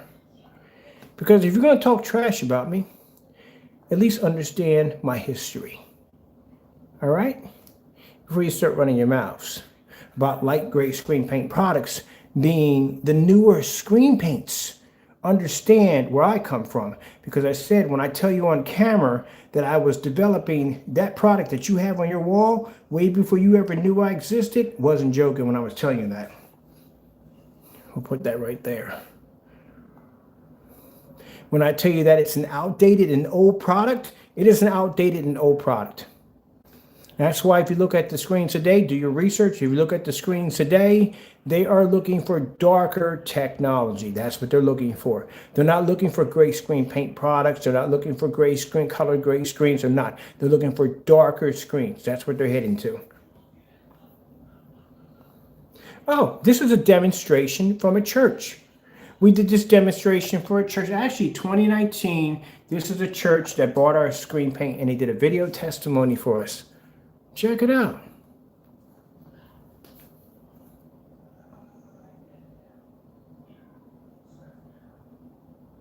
See the size of that screen? That's not your everyday screen that you have inside of your home. That's a 1,000-inch screen. That's a really, really big screen. We did that for a church. Church actually bought our product. It was overseas. They were so happy with it. They did a video testimony, sent it to us. And this was, I think it was a 7, a 7 technology we had. So yeah, we do things on commercial levels. We do some other demonstrations in houses and stuff like that. But for your product to actually really work, you're going to have to be able to use it in fully lit environments. This is why I tell you 7,000 lumen projectors a venue. So if you're claiming your product to work on a venue projector, mind you, your product's going to be on a very large scale. And not only that, it's going to be under a ton of lighting. Wait till you see the lighting under this screen. It's a lot. So when you make these testimonies about where you're being used with venue projectors, if your screen washes out, you're going to have a problem. See all that lighting underneath our screen? And that's a dark technology they're using. As before. And this is after with our technology. It was a church. They bought our product. See all that lighting right there? Much more brighter than you'll have in your house right now. That's a lot of stage lights right there hitting that screen. So at the end of the day, as I said before, if you're basically cutting corners and you're doing demonstrations in the dark and you're doing this, that, and the other, when your screen gets ready to be put out on a setup like this, your screen's going to wash out. If you can't pick up in our demonstration, in our environment, so we're not even using that much lighting now. There's a lot of lighting. And you can't pick up in our house down here, you're not picking up over here at all, period. They're going to be demanding their money back from you at the end of the day. Thank you for watching. Yeah, awesome. As a matter of fact, we're going to be using that demonstration too for the church paint we're going to be developing, our signature church paint. See, right here, you're going to have to do demonstrations like this with your product outside in order to get churches and big companies to buy your product on that level. You got to be able to pull one of these off. You've seen this a dozen times. You know you have. But you're going to have to do this. And if your screen can't pull up, and keep in mind, this is a 8. You know, you couldn't compete with an 8. This is dark technology.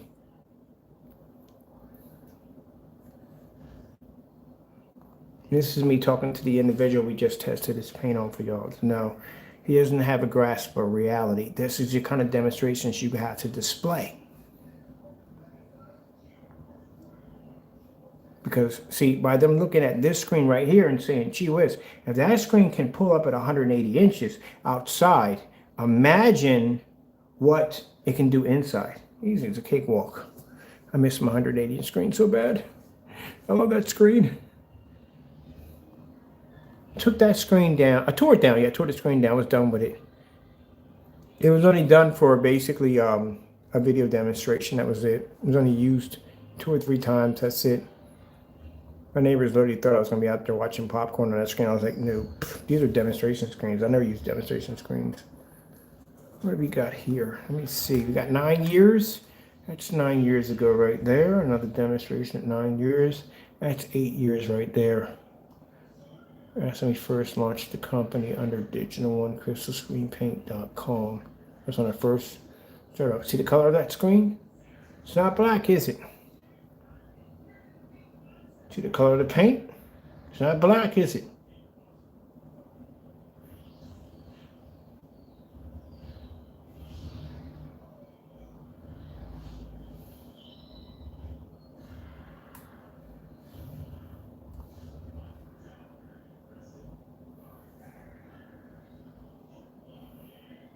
I wouldn't be surprised if you were going back through my archives, Crow, and looking at my old demonstrations and copying my work. Wouldn't be surprised. But just to let you know, you basically ripped off an old technology we don't even use anymore. And if you did, like I said, it'd be easy for me to make your product, which I can do because I know how your product is made. Look at that roller. Is that roller black or what? No, it's not black. That's how I know how to make your product. Man, I go back and look at my old demonstrations and I go, man, I really thought that was contrast. Look at that. At that, like I said, at that particular time, this was considered to be really good product. Now, no, not good at all. I can look at it now and go, you know, but then again, like I said, when I first started off, you know, like I said, this was the paint that people were buying. You know, anyone who's trying to push this paint off now in this era of being a screen paint, that's no, it's not. No. And when we were doing these demonstrations, I was using a 2000 lumen NEC projector. That's what I was using in my demonstrations. We didn't have to buy expensive projectors to make a screen look fantastic. Oh, I wonder what game that was. Probably the one looking now.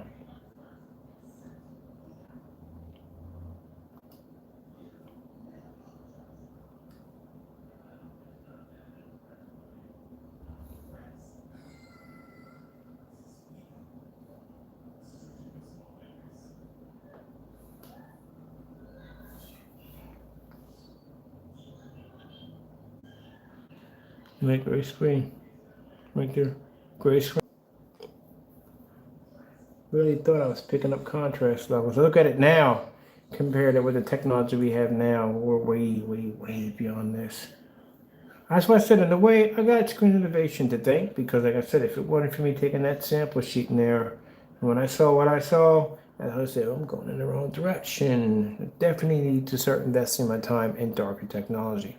Then I was obsessed with the technology because I'm thinking like, all right, how do they get the screen to pull this image out? And, you know, I could have spent 12 years tearing them down. Oh, their dark technology ain't this, it ain't that, it's black, and blah, blah. No. I learned to accept that their technology was the best. It was better than my stuff. And instead of me hating them for the next, 12 years, no, I learned to develop technology that would, I'm not going to say it because it would tick them off, but you know where I'm going at with that.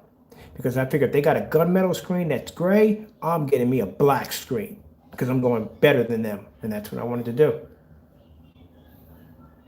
But see, the problem with you is how you cut your foot off. Well, my mom used to always say, cut your nose off in spite of your face. Is the fact that instead of you accepting dark technology and trying to roll with it, you hated it. And by doing that, that's the reason why you could never have a black screen. You tried with the UV mix, and that was a horrible fail because it couldn't paint a white level for nothing. But you hated it. And because of that, you can never, ever have dark technology. Because you put up a smear campaign about dark screens being this, that, and the other. So how can you basically sell a screen paint, or a screen paint, it's a house paint, to your customers, and then turn around and try to convince them to buy a black screen from you? When the entire time you spent most of your time basically hating on dark technology. And at the end of the day, your customers won't trust you because you'll be considered to be a hypocrite. You know that, right? With the UV mix, you're already considered to be a hypocrite because your product should never be that dark at all, period. Especially with the products that you campaign to be to pull such high white levels when they don't pull high white levels. But as I said before, that's why you can never have a dark product. Never, ever have one. Due to the fact that if you do develop one, at the end of the day, like I said, and I would love to see how that turns out, because if that UV mix came up that bad, I couldn't imagine a black screen. But anyway, you spent so much time hating on it that now you can never have the newer technology, which is dark. That's today's technology, which is dark. You're going to be stuck in the past for a very, very long time. Because if you even make a dark screen paint, you'll be considered to be a hypocrite. And at the end of the day, will be declare me being right, because I said at the end of the day that those screens are obsolete. They're old technology. And if you ever make a dark screen, it just proves that was right. The UV mix automatically proves I was right, automatically from the door. Dark technology is the future. What you have is obsolete and old. And if you develop new technology, or I just say it's not even technology, if you develop new paint that's dark as mine, then that makes you a hypocrite. See, I could have spent my 10 years or my 12 years in developing products hating on the black diamond, because the black diamond, when it came into my environment, produced better contrast, produced better colors. It was an amazing piece of technology. And I could have spent the last 12 years hating, campaigning against it, why light gray screens are the best, and this, that, and the other, because I was developing this stuff before you even heard of. I was developing this technology. So I could have spent my time, wasted 12 years in hating on something, but I didn't. I accepted it what it was. It was better than my product. And because it was better than my product, instead of me hating on it, I accepted it and decided that, you know what, if this is the way to go and this is the future, then I need to drop all these light gray screen paint products and be done with it and start off with developing darker technology, which we came up with the D4K and D5K technology. The D5K is the one that went side by side against Screen Innovations technology. And then we came up with the Onyx, the black Onyx, which was a literally black screen back in 2015. See, that's the difference between me and you. I don't have a fear of someone's technology being better. I learn from it. And not only do I learn from it, I learn to make my product better than what they have. Which now I have dark technology that's far more advanced than what they have 12 years later. And my technology now is tied to a major contract. And now my technology basically can blow your product out on any level of the day, easily with no problem.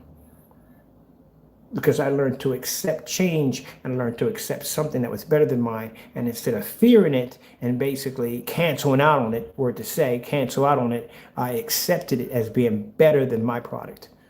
I came back to that store where my buddy came out and said, I can't believe what I saw. All those years of developing that light gray screen paint, thinking that I had the best contrast levels, the best colors, that my screen was the best, and I came against something that basically changed my entire world all the way around. And I could have spent the last 12 years hating on that product and convincing people that light gray screens were the best.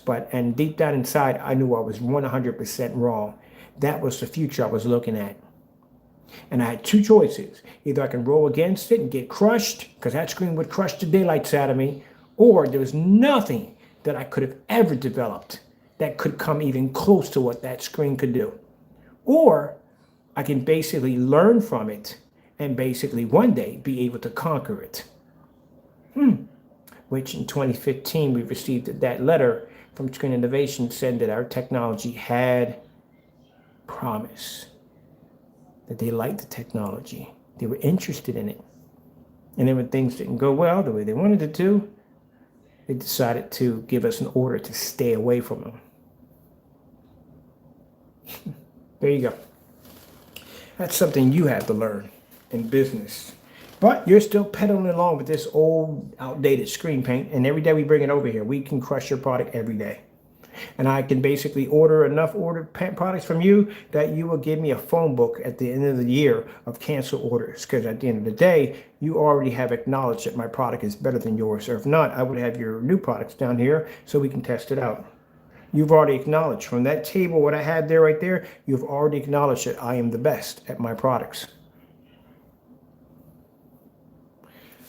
Okay, well, with that being said, we put the new links there at the bottom. I'm not even going to bother basically disabling the dislikes. Some of the dislikes open for you crow boys, for you, so you can put your anger in, because I know you're going to need it. You're going to be frustrated tonight. Every time you go downstairs and you look at your screen and you look at them demonstrations, I want you to remember 100% that I developed that technology before you even knew I exist. I want that to be in your head for the rest of your life. So you can understand that every day that you come down and you turn on your projector and you look at that screen, you remember I developed it first because I got the proof right there, time stamped 8, 9 years ago. And when you look at that screen, you remind yourself that your product is outdated and old. It's old. Got a new projector, got an old screen. So that's why I'm putting these links down for you. Because next time you come on my channel, you start running around to my whole black product this, I can sit there and go, you got a 9-year-old screen. Your screen's 8 years old. I was making your product a long time ago. I made your product before you even knew I even exist. Before you can come into my channel and you knew who I was, I made your product already. And I got the timestamp and the videos and the link to back it up. And if you want to talk trash about how his product is the best, well, got 11 cancel orders sitting there on the table and climbing. All right, then that's the end of the story. Gave you an open mic. Nobody talked. You know why? Because you got nothing to say at the end of the day. Now, to my customers, who I love the most, my customers basically, yeah, at the end of the day, you can see where my technology extends from. You can see how long I've been designing screen paints, how long I've been working, how hard I've been working to basically bring you the very best when it comes to our products. And then when I sit there and I say and I talk about this, that, and the other, I can back it up 100%. Let's go over here for this demonstration. Do we need to put this up here? It's a gray screen product. There's another gray screen product right there. Oh, that was our crystal paint. Crystal edge paint, yeah, crystal paint demonstration right there. That's another one. That's a 2.0. We did angle games on that one right there. Oh, this is what okay, this is the 2.4 demonstrations of silver technology we're working on. Heck, just look up anything under Digital One Crystal Screen Paint. You'll find me right there all over the place. Boom, boom, boom. Look at these videos. Boom, boom, boom, boom, boom. Invisible frost glass. Developed that technology back 7 years ago. Been there, done that already. Blah, blah, blah. 2.4, 3.0 platinum. Been there, done that already. Yeah, all these demonstrations are on me. All light gray screen paint products. Demonstrations, it's all me.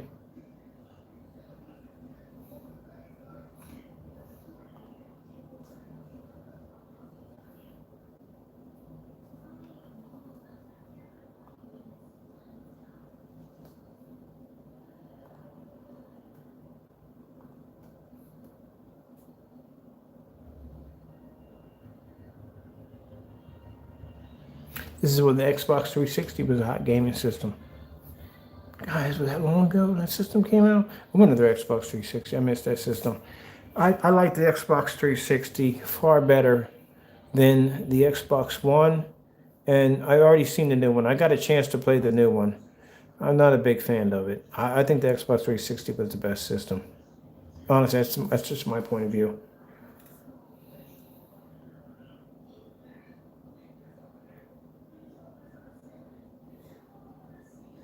Only thing I would give the Xbox credit on, their Xbox Live is much better than the communications back and forth of talking to fellow gamers. It's a much stronger base on the Xbox. On the PS4, yeah, you got to know people in there. You got to know people. It's a good thing I already got a group of people that I play on PC with anyway. But yeah, you got to know people to get good clan matches in there. There's a lot of people that talk and use a microphone system. But on Xbox, people are talking there all day long. Party rooms are always full. I can bounce into one party room and out another one. Be in chat rooms, everything. Oh man, the Xbox communications are really good. They're really good. I give them that much. Their communications are really good. PS4, I don't know how it is for you guys, but for me, it's like the only people I game on the PS4 are people that I know. These are people that I'm connected with, I know. Other than that, no. This is the screen we made under, it's called the Ice. Crystal Ice 2.9. This was actually developed 7 years ago.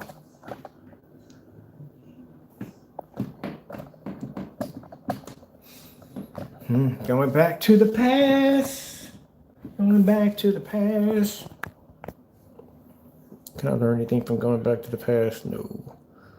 It's old. It's all old technology. But at least gives me some credibility where I came from, though. I'll tell you one thing. I'll never forget that. This is a white screen paint. This is a white screen paint. Now, mind you, like I said, at this particular time, because I'm seeing these darker levels pop up on the screen, now when I see it, it's like, then it was good, and a lot of people bought it. A lot of people bought it because at that particular time, like I said, you weren't used to seeing contrast levels on the screen like that because there really wasn't any really dark screens at that particular time.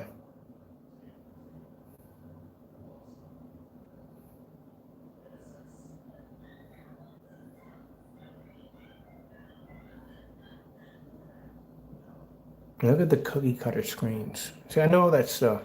I know the theory behind the cookie cutter screens because I used to do the cookie cutter screens, so you know that already.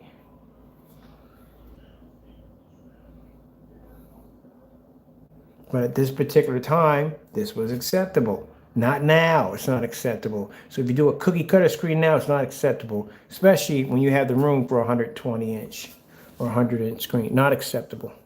Shouldn't be doing no cookie cutter screens. I don't know whether he was a cookie cutter screen or he was baking bread. I don't know what was going on with that. 7 years ago. This was on a 300 lumen projector. This was invisible technology. I was working on it 7 years ago. So when I got somebody in the video talking about, oh, this is how it was done. It was done with frost paint. I caught myself on that one. I try not to call this guy an idiot. I try not to, but you are one, man. This is 7 years ago, Crow. 7 years ago. I was developing visible technology 7 years ago. So when you sit there and talk about, oh, it's frost paint, that's how I sit there and laugh at you. Because the stuff you say out of your mouth is just really, really, I'm sorry to say this, but stupid. 7 years ago. You didn't even know I existed 7 years ago. But now, for some reason, when we show off this invisible technology, oh, I know what it is. It's frost paint. Did you know I had it 7 years ago? Man, I swear. 300 lumen projector. That was on a CUMI. If you didn't know what a CUMI projector was. CUMI projector at 300 lumens. Showing off invisible technology. Oh, but you thought when we displayed visible technology like the Invisible Phoenix that we just thought about that stuff. We had that technology 7 years ago. We just advanced it and made it better. That's what comes with technology. When you create it, you develop, and down through time, you make it better and better and better and better and better until we get to what we have now, which is Invisible Phoenix, which has the ability to be able to take direct sunlight because it's more advanced technology. But you thought I developed that paint using a frost paint from Home Depot. No, no, no, no, no, Simon says. That technology was developed 7 years ago. You didn't even exist to us 7 years ago. So how would you know how we made it if you didn't even know exactly when we first developed it? Yeah, see? I love going back and showing off the old demonstrations sometimes. I don't like to get smart with people, but sometimes I swear at the end of the day, it's like the equivalence of a penny in a can, a single penny in a can. Now, see how when we were developing this, we got the image to pull up, no problem whatsoever. But one of the problems I had was lamp glare. So what I had to do was in some of the demonstrations, we would be up in the front and show you that you would have the lamp glare push through. This is one of the biggest problems you have from rear projection screens. That freaking that transparent glass is that that lamp glare pushing through. Because keep in mind, if that was 5,000 lumens, you would have been blinded by that if you walked in front of it. That's why when you develop it, we make it now darker now because that cancels out a ton of the lamp glare. And for most people that are using it, are not using it for storefront advertising. Now, one of the other tricks that they use is ultra short though, because an ultra short though projector actually reflects off a mirror surface, reflects back onto the screen. That cancels out the lamp glare. Now, when we did some demonstrations for Open Dubai, they had these big storefront windows. They had all these high-powered ultra short though projectors, and the reason why they were using that is because they wanted us to develop this really crystal clear, you can see through technology for them. And I'm like, how are you going to do this? Because if you hit this with a 5,000 lumen projector, you're going to be blind and everybody's going to walk past the store. And that's how we found out about the ultra short though effect. So what they did was basically they had the ultra short those lined up at the bottom, and they would hit the screen and they would cancel out the lamp glare. And that's how they use demonstrations on glass. So that's what I learned from that experience. Every time I get a chance to work with a company, I learned something new.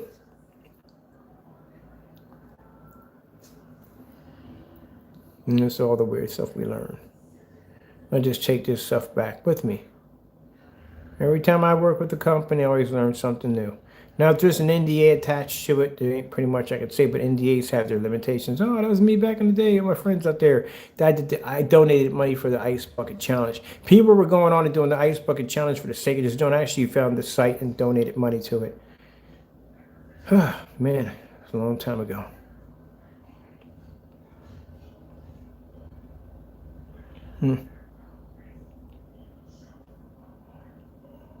I haven't been in these demonstrations for so long. I said lots of them. There's lots of them, like I said.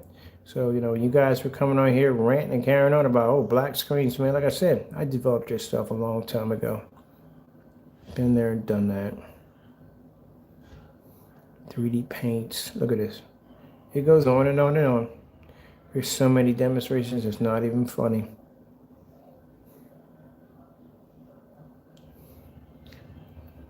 So trust me 100% when I say that, yeah, I know how your product is designed. I know how it's made. I know the shortcomings of it. I know the limitations that it has, and it does have a glass ceiling. You can't go any farther than that. Look at this. All this been doing, all these. It's going to go on for a while.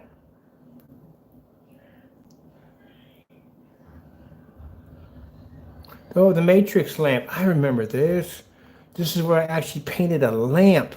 I painted a lamp in my demonstration to show off how amazing the ambient light projection. Well, actually, it wasn't called ambient light projection. It was called gain at that time. I called it gain. So it was a gain that we're developing. That it was just a screen paint we're developing. It was a screen paint, and we were developing a screen paint that basically can take on a lot of light. Because, like I said, this particular time, it was unheard of that you can have a light in the environment at the same time with a screen. Everything had to be in the dark. And on top of that, with Goose Screen's campaign was you had to paint it on a certain surface. You couldn't paint it on this. You couldn't paint it on that. So I thought it'd be a pretty cool idea to go down to a store, buy a lamp, paint everything on the lamp with the screen paint, and then do a matrix and have everything blend in, and then turn the lamp on while the matrix was being displayed. Got me a ton of orders too. Made some good money that week, some really good money that week.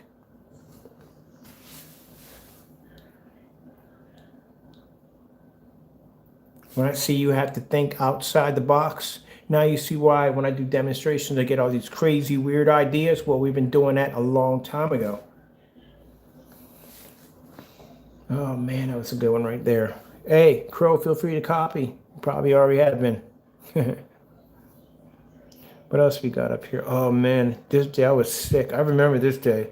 I was sick with pneumonia that day when I was doing this. I couldn't work. I was jacked up that day. And still did a video. I was sick with pneumonia and still did a video. I was watching this movie right here.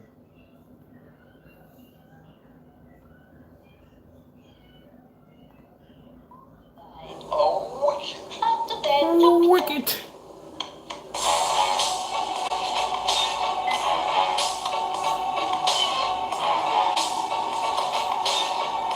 Sorry about the curse words, people.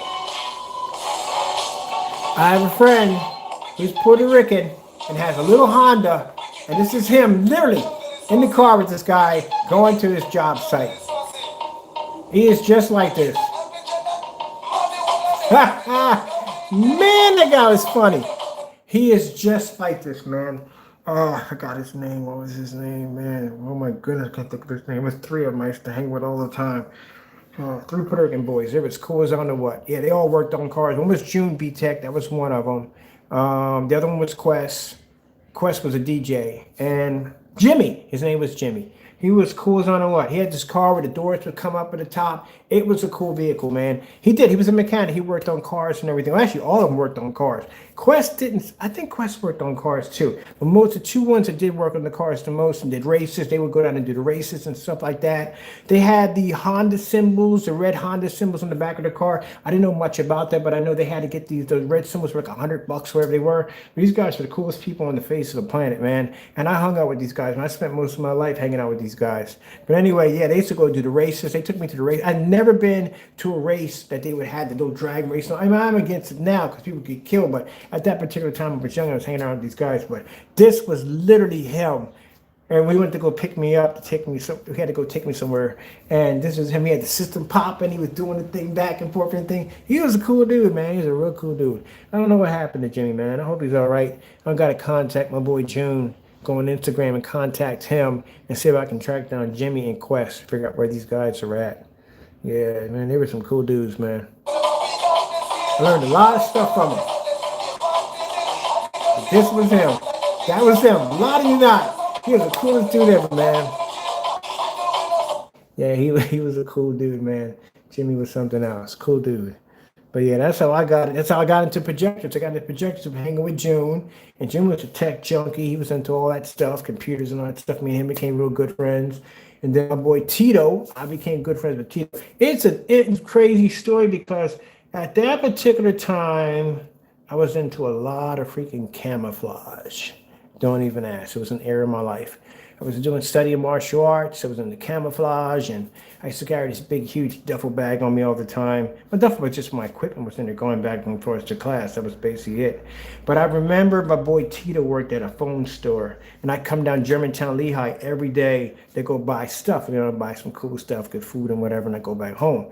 And I didn't realize that all of them knew each other. I met Tito first. Yeah, I met Tito first. So I would go in the store. Tito worked at a cell phone store. And I used to go in there, I had my cricket phone in there, and I used to go in there and talk to him and chill with him for a couple of days. Chill with him for a couple, all day. We'd go in and chill and have fun. Me and Tito would have a ball. And then the stores were all linked together. So Tito worked at the cell phone store. Jimmy, I didn't know Jimmy at all. I didn't know anything who Jimmy was. Jimmy worked at the clothing store, the Cha-Cha.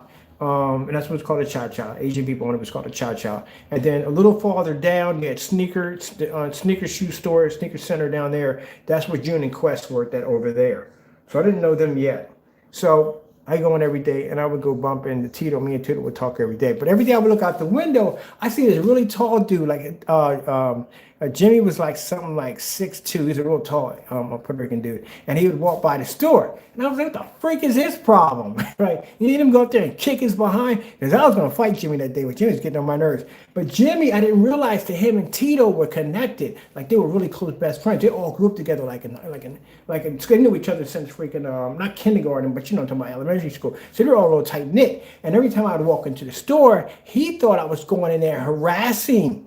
Guys walking in wearing all camouflage, you know what I mean? Every day I had camouflage on. And I had this bag with this huge freaking Korean symbol on the side of it and everything. So, he thought I was going there harassing him. But I wasn't. We was in there back there joking and laughing and having fun. So every day I would look out the window, I see this tall Puerto Rican dude walk by. And I'm thinking, like, he come by the store one more time, I'm going to jump out there and whip his behind. We want to fight, right? So funny thing about it, he came to the store and he was looking like he was acting like he was all tough and everything. And I'm looking him up like, yeah, first thing I'm just gonna jump up and just blow his kneecaps out. That's gonna be the end of the fight right there. So anyway, we get to talking and laughing and everything. We become all good friends. So at the end of the day, Jimmy was one of my buddies. I would come by the Cha-Cha and I would go buy a bunch of clothes out of there, you know what I mean? Because I had a little business on the side. It wasn't screen paint, it was something else I was doing. And I make a little bread and I would go into the Cha-Cha and I buy all these clothes. Me and Jimmy became really, really good friends.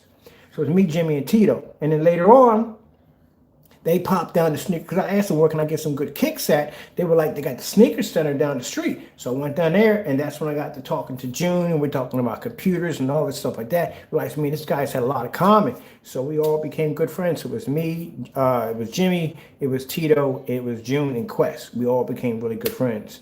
So yeah, that's how I started. And then later on, that's where my boy TK, he was Korean, came into the picture. He started hanging with the group too.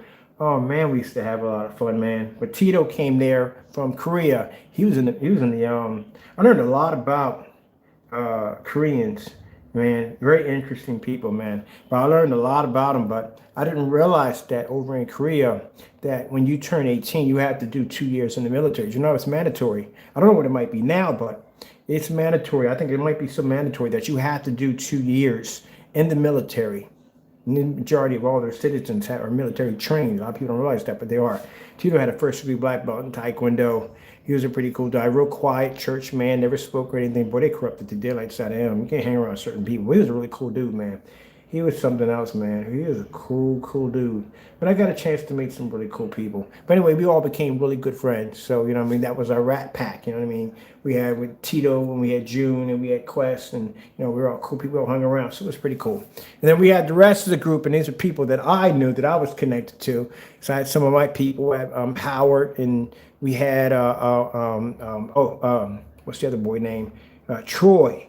Troy was interesting. Troy had an IQ of 164. He was like way up there, freaking brainiac. But he reminded me of Sheldon. That's what he reminded me of. He was a black version of Sheldon. He was. Social skills were really bad, really bad. We were trying to get him a girlfriend, but social skills were extremely bad. Him and Howard became really good friends, which was kind of weird because I never thought him and Howard was the party boy. Howard liked to go out and drink and have fun and go to bar fights, and Howard was the party boy. And somehow him and Troy, somewhere along the line, ended up becoming best friends, and Howard was taken to all the spots that Troy was afraid to go through. And Troy was getting drunk and getting into bar fights. One time he came to me in a blackout, like, what the freak happened to you? Like, got into a bar fight hanging around with Howard. I was like, man, it was a crazy group to be around with. But yeah, Troy was a nerd, and Howard turned him into a completely different person. Long story short, Howard got married, ended up met this woman, they got married, they had kids, became a truck driver, and he's driving around the country right now. Going from state to state. I bump into him every once in a while on Instagram. He just live feeds and we talk a little bit. I know his whole entire family. I grew up in that whole neighborhood. And then the rest of them got married. All the ones that I thought they were the bachelors that ran out and had party with the girls, married with kids, locked in, parents now, all grown up. Everybody's grown up. It's crazy. Everybody grew up. Everybody's boom. That's it. Yep. That's pretty much it. Yeah, that's my old life, my old life. That's how we all became really good friends. And it all came from always becoming good friends is because my boy Jimmy, and we laugh about that to this day. I said, Jimmy, why the frick was you walking back and forth going to the store? He said, man, because I thought you was crazy, man. You come down the street, big old giant duffel bag, you know what I mean? Freaking Japanese. And I was taking up jiu-jitsu, and I was taking up taekwondo, and I was taking up hapkido. So it was like, you know, just the patches all over your bag, and you never smile. You look like on a freaking warpath. He was like on a warpath. I wasn't. I was just tired. I just want to go home and get some sleep or something. You know what I mean? And I was just popping to see my friends before going home. So yeah, that was something else, man. And we all became good. I thought you were in there harassing my friend every day or whatever. I said, no, man. You know, me and Tito are like really good friends, man. Really, really close friends on it. We all became cool friends. So it was cool. Learned a lot of stuff from these guys, man. They're cool dudes. Let me see.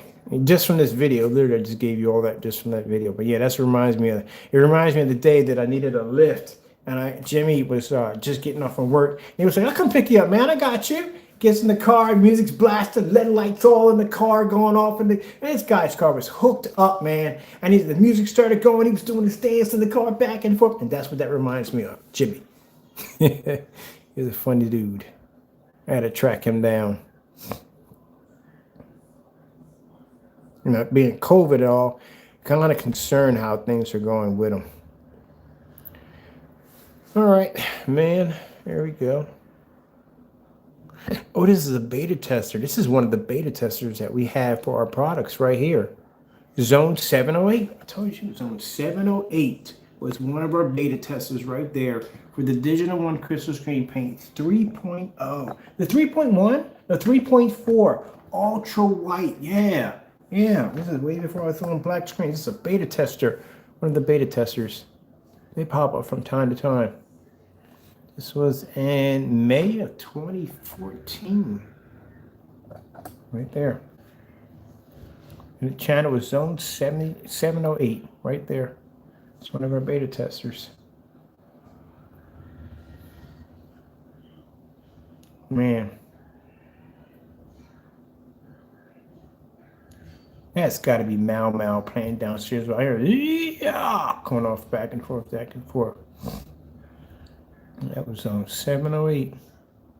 He was a good beta tester, too. He was a very good beta tester. An extremely good beta tester. He was a good beta tester. They all had contracts and everything. He was a good beta tester.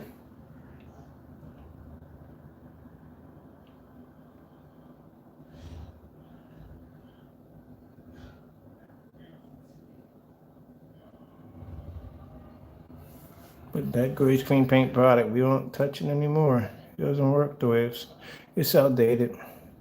It's all outdated. All screens we did. We did a demonstration how you can paint any uneven surface. Like I said, this particular time, you're talking about Goose Screen. Goose Screen was the giant in home theater projection screens. They were the giant screen paints. So, they had all these rules you had to follow. One of the rules you had to follow that you had to paint it on a level surface. The surface had to be perfectly flat. We did a demonstration on an uneven surface. So anything that they would do, they would make the new rule, we would go against it. Here and do is the a opposite. regular piece of wood. Has 2 holes in it right here. I wouldn't buy. Hello, fellow YouTubers. My name is Kenneth, and I'm the designer of Digital One Crystal Screen Paint. And what we're looking at here is I got a few emails today asking me, well, can you turn anything into a screen? Okay, so we have special ability and brings a new level of strategy to multiplayer. When this burst is activated, time slows, letting players target enemies and dodge oncoming bullets. To solve the development challenge of bringing bullet time to multiplayer, only players in your line of sight will enter Max bullet time. Payne, is it Max Payne 3? I think it was. Multiplayer? Bullet time is one of several bursts I love available to multiplayer players. games. Other bursts will be revealed soon. Only problem I have with multiplayer games on freaking the PS4, nobody freaking talks. Literally. Xbox, people are in there running their mouths left and right. I love playing on Xbox. Oh, they got the trash truckers on there, man. Those are the best gamers to play with.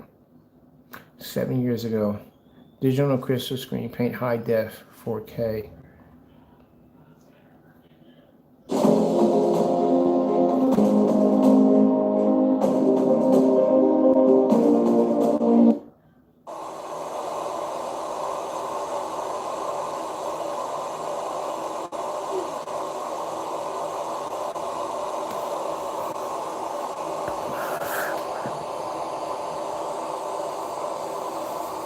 The familiar crow?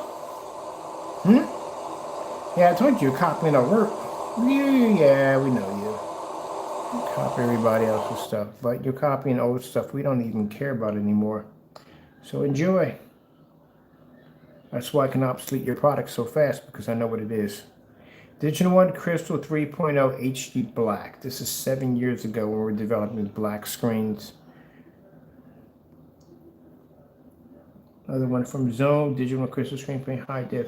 Was that, which one was that one too? We did this one also too.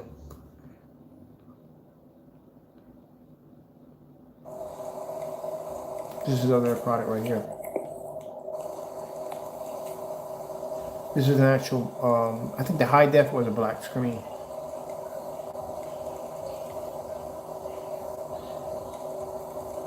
This is in 2014. We no longer make this no more because what we have is 4 times. It's much more advanced.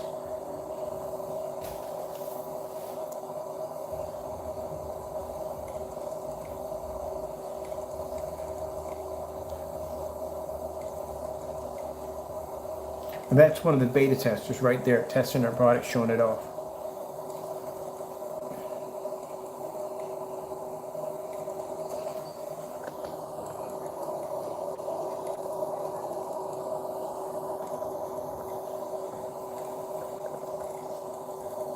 Time we got way over our time. It was in the 3 minutes on this. Actually 3. Yeah, not actually more than 3 minutes, but I get carried away with this. I do get carried away with it.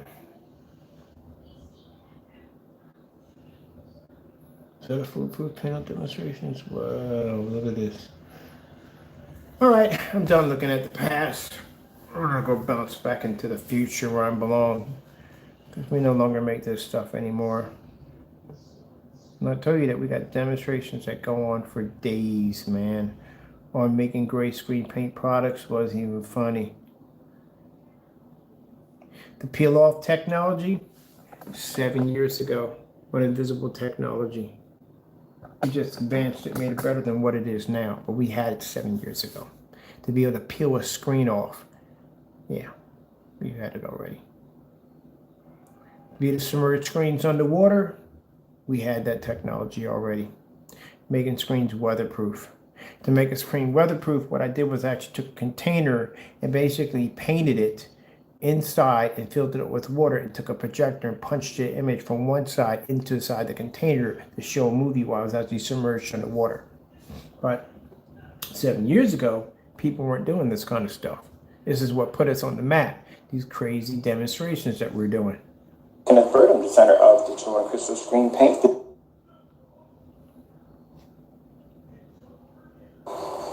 So to display that our screens were weatherproof, what better way to do that was to paint the inside of a container with our gray screen paint, or light gray screen paint, and then basically take a projector and punch an image right through the water, hit the screen that's submerged, and be able to show an image. This is where we're developing weatherproof technology. I'm sorry, I don't have any sound. So guys, just to show you that basically that the paint is weatherproof. You can use this for outdoor screens. Like I said, we're doing this in a fully lit room, 300 lumen projector, and it's submerged underwater. And I guarantee you that no other screen paint can do this. And look how bright and vivid the colors are. And we're doing this on a 300 lumen projector, submerged underwater.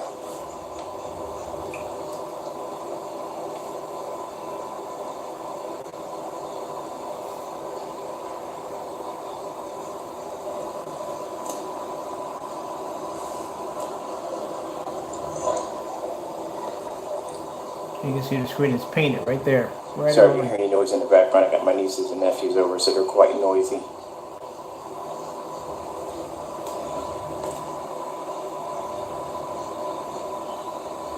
So we had weatherproof technology 7 years ago. Nothing new. What we have now is much more advanced than what we have now. With the basics of where we started from, we were developing a lot of technology that were doing things that other screens weren't doing. Submerging them underwater, fully lit environments, painting on any surface you want, even to turn an air mattress into a projection screen. This is where we got around in 25 years ago. We started developing more and more advanced black technology. See you, Francesca. Love the energy today. Climate. Hey, how you guys doing out there? My name is Kenneth Bird. I'm designer of Digital One Crystal Screen Paint, Digital 4K Crystal Onyx, and 2016, February 3rd, 2016, started developing more advanced blacker technology. There you go. There you go.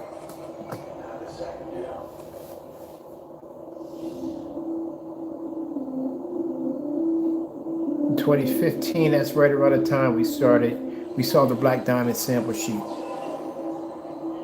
our screens are using a game called I'm so tired. You have no idea. The new game is called Crystal Technology Game, This is what I was making. and it is absolutely amazing. See that right there? I'm That's sorry. what I was You making. guys gotta excuse me. I've been up since 4 o'clock in the morning, blasting and painting screens. 10 by 10, I was making $2,000. I was doing 4 of those screens in a week. Countries for these screens. I'm sorry. The game is called Smart Technology Game. I apologize for that. I really do. I'm just really tired. You wouldn't believe how much I have on my plate. But look how amazing this screen is. That's what I was making. Blackout cloth. Can you imagine? What A this is 5x8 like was at home? $468. 5x10 was $567. A 6x8 for that technology was $767. A 6x10 was $872. Most expensive one was a 10x10 was $1,967. I was doing 4 of those a week. Here.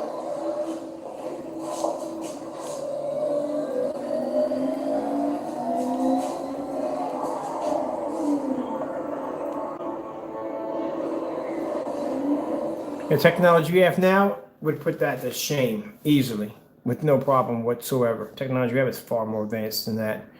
Where my stuff is coming off market, I can get double the amount of what you're seeing right there on that price list with no problem.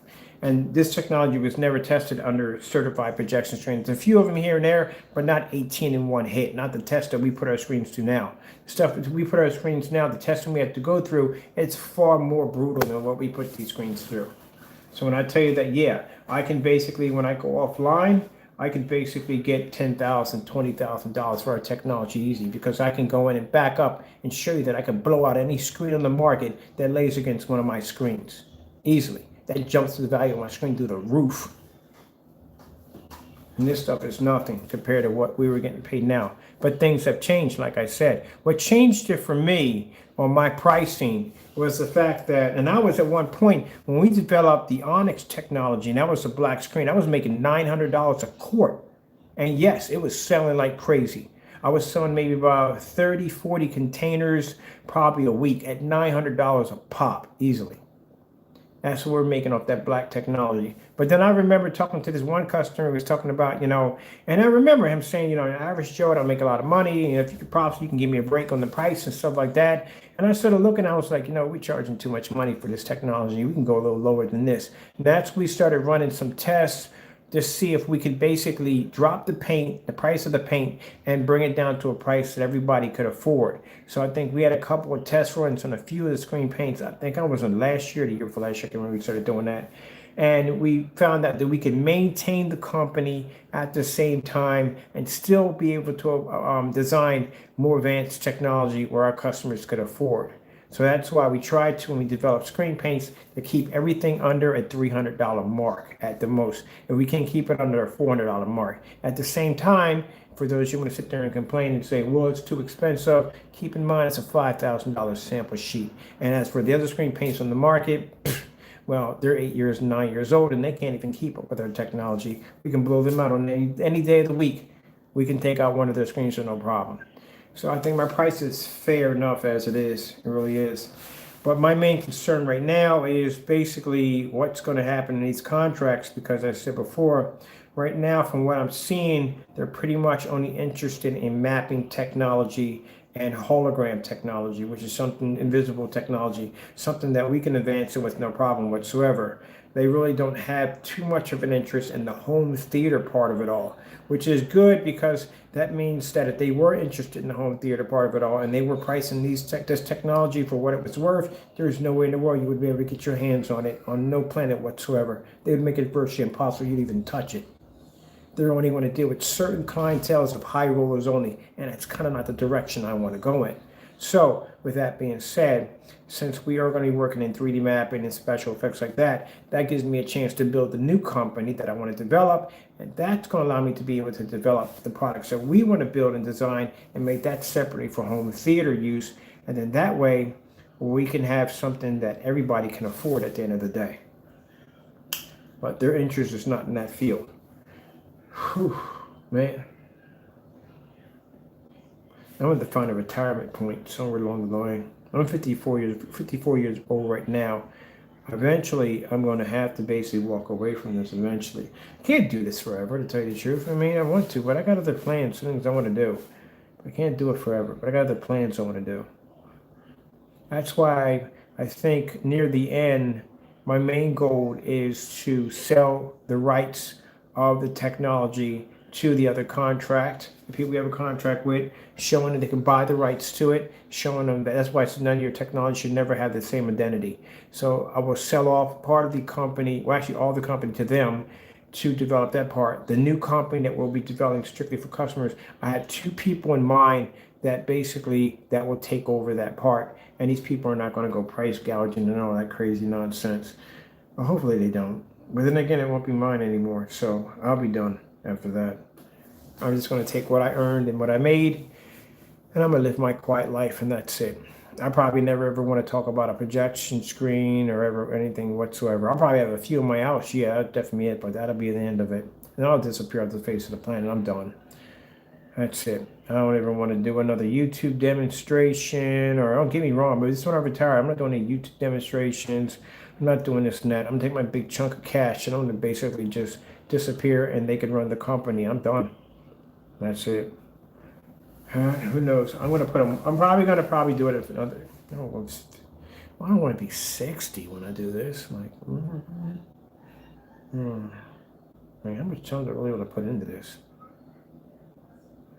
I got to think about that. That's going to be a talk with God I got to have tonight when I'm going to be able to leave. But since I'm under contract, my technology is worth a lot of money, so I can basically sell it off. I can basically sell the rights to the technology for them to be able to make it. That way they can continue to make it. You know what I mean? And they don't lose any money, because I want to retire and they don't get nothing out of it, and then their companies go bankrupt and they invested all this money into it. No, I would basically develop some new stuff, keep it off the market, nobody else has it, and I would just give them the books. And all they would have to do was just show them how to make it, which isn't, how to construct it, how to put it together, and then after that, you know what I mean, we'll start working on the payment of the bi-monthly company, and that's it. And then after I sell the other one off, I'm done. I think after that, I am never ever going to develop another. Don't get me wrong, I love what I do, but I think I'm going to do something for a change. That's it. I want to retire and probably collect trains, or just sit under a tree and look at the sky. Yeah. All right. Well, yeah, because I got to think about retiring, people. I can't do this for the rest of my life. I'm already 54 already. I'm an old man. All right, people, I'm done here. I'm pretty sure you got things to do. You're pretty tired and all. I'm going to get some sleep. All right, God bless.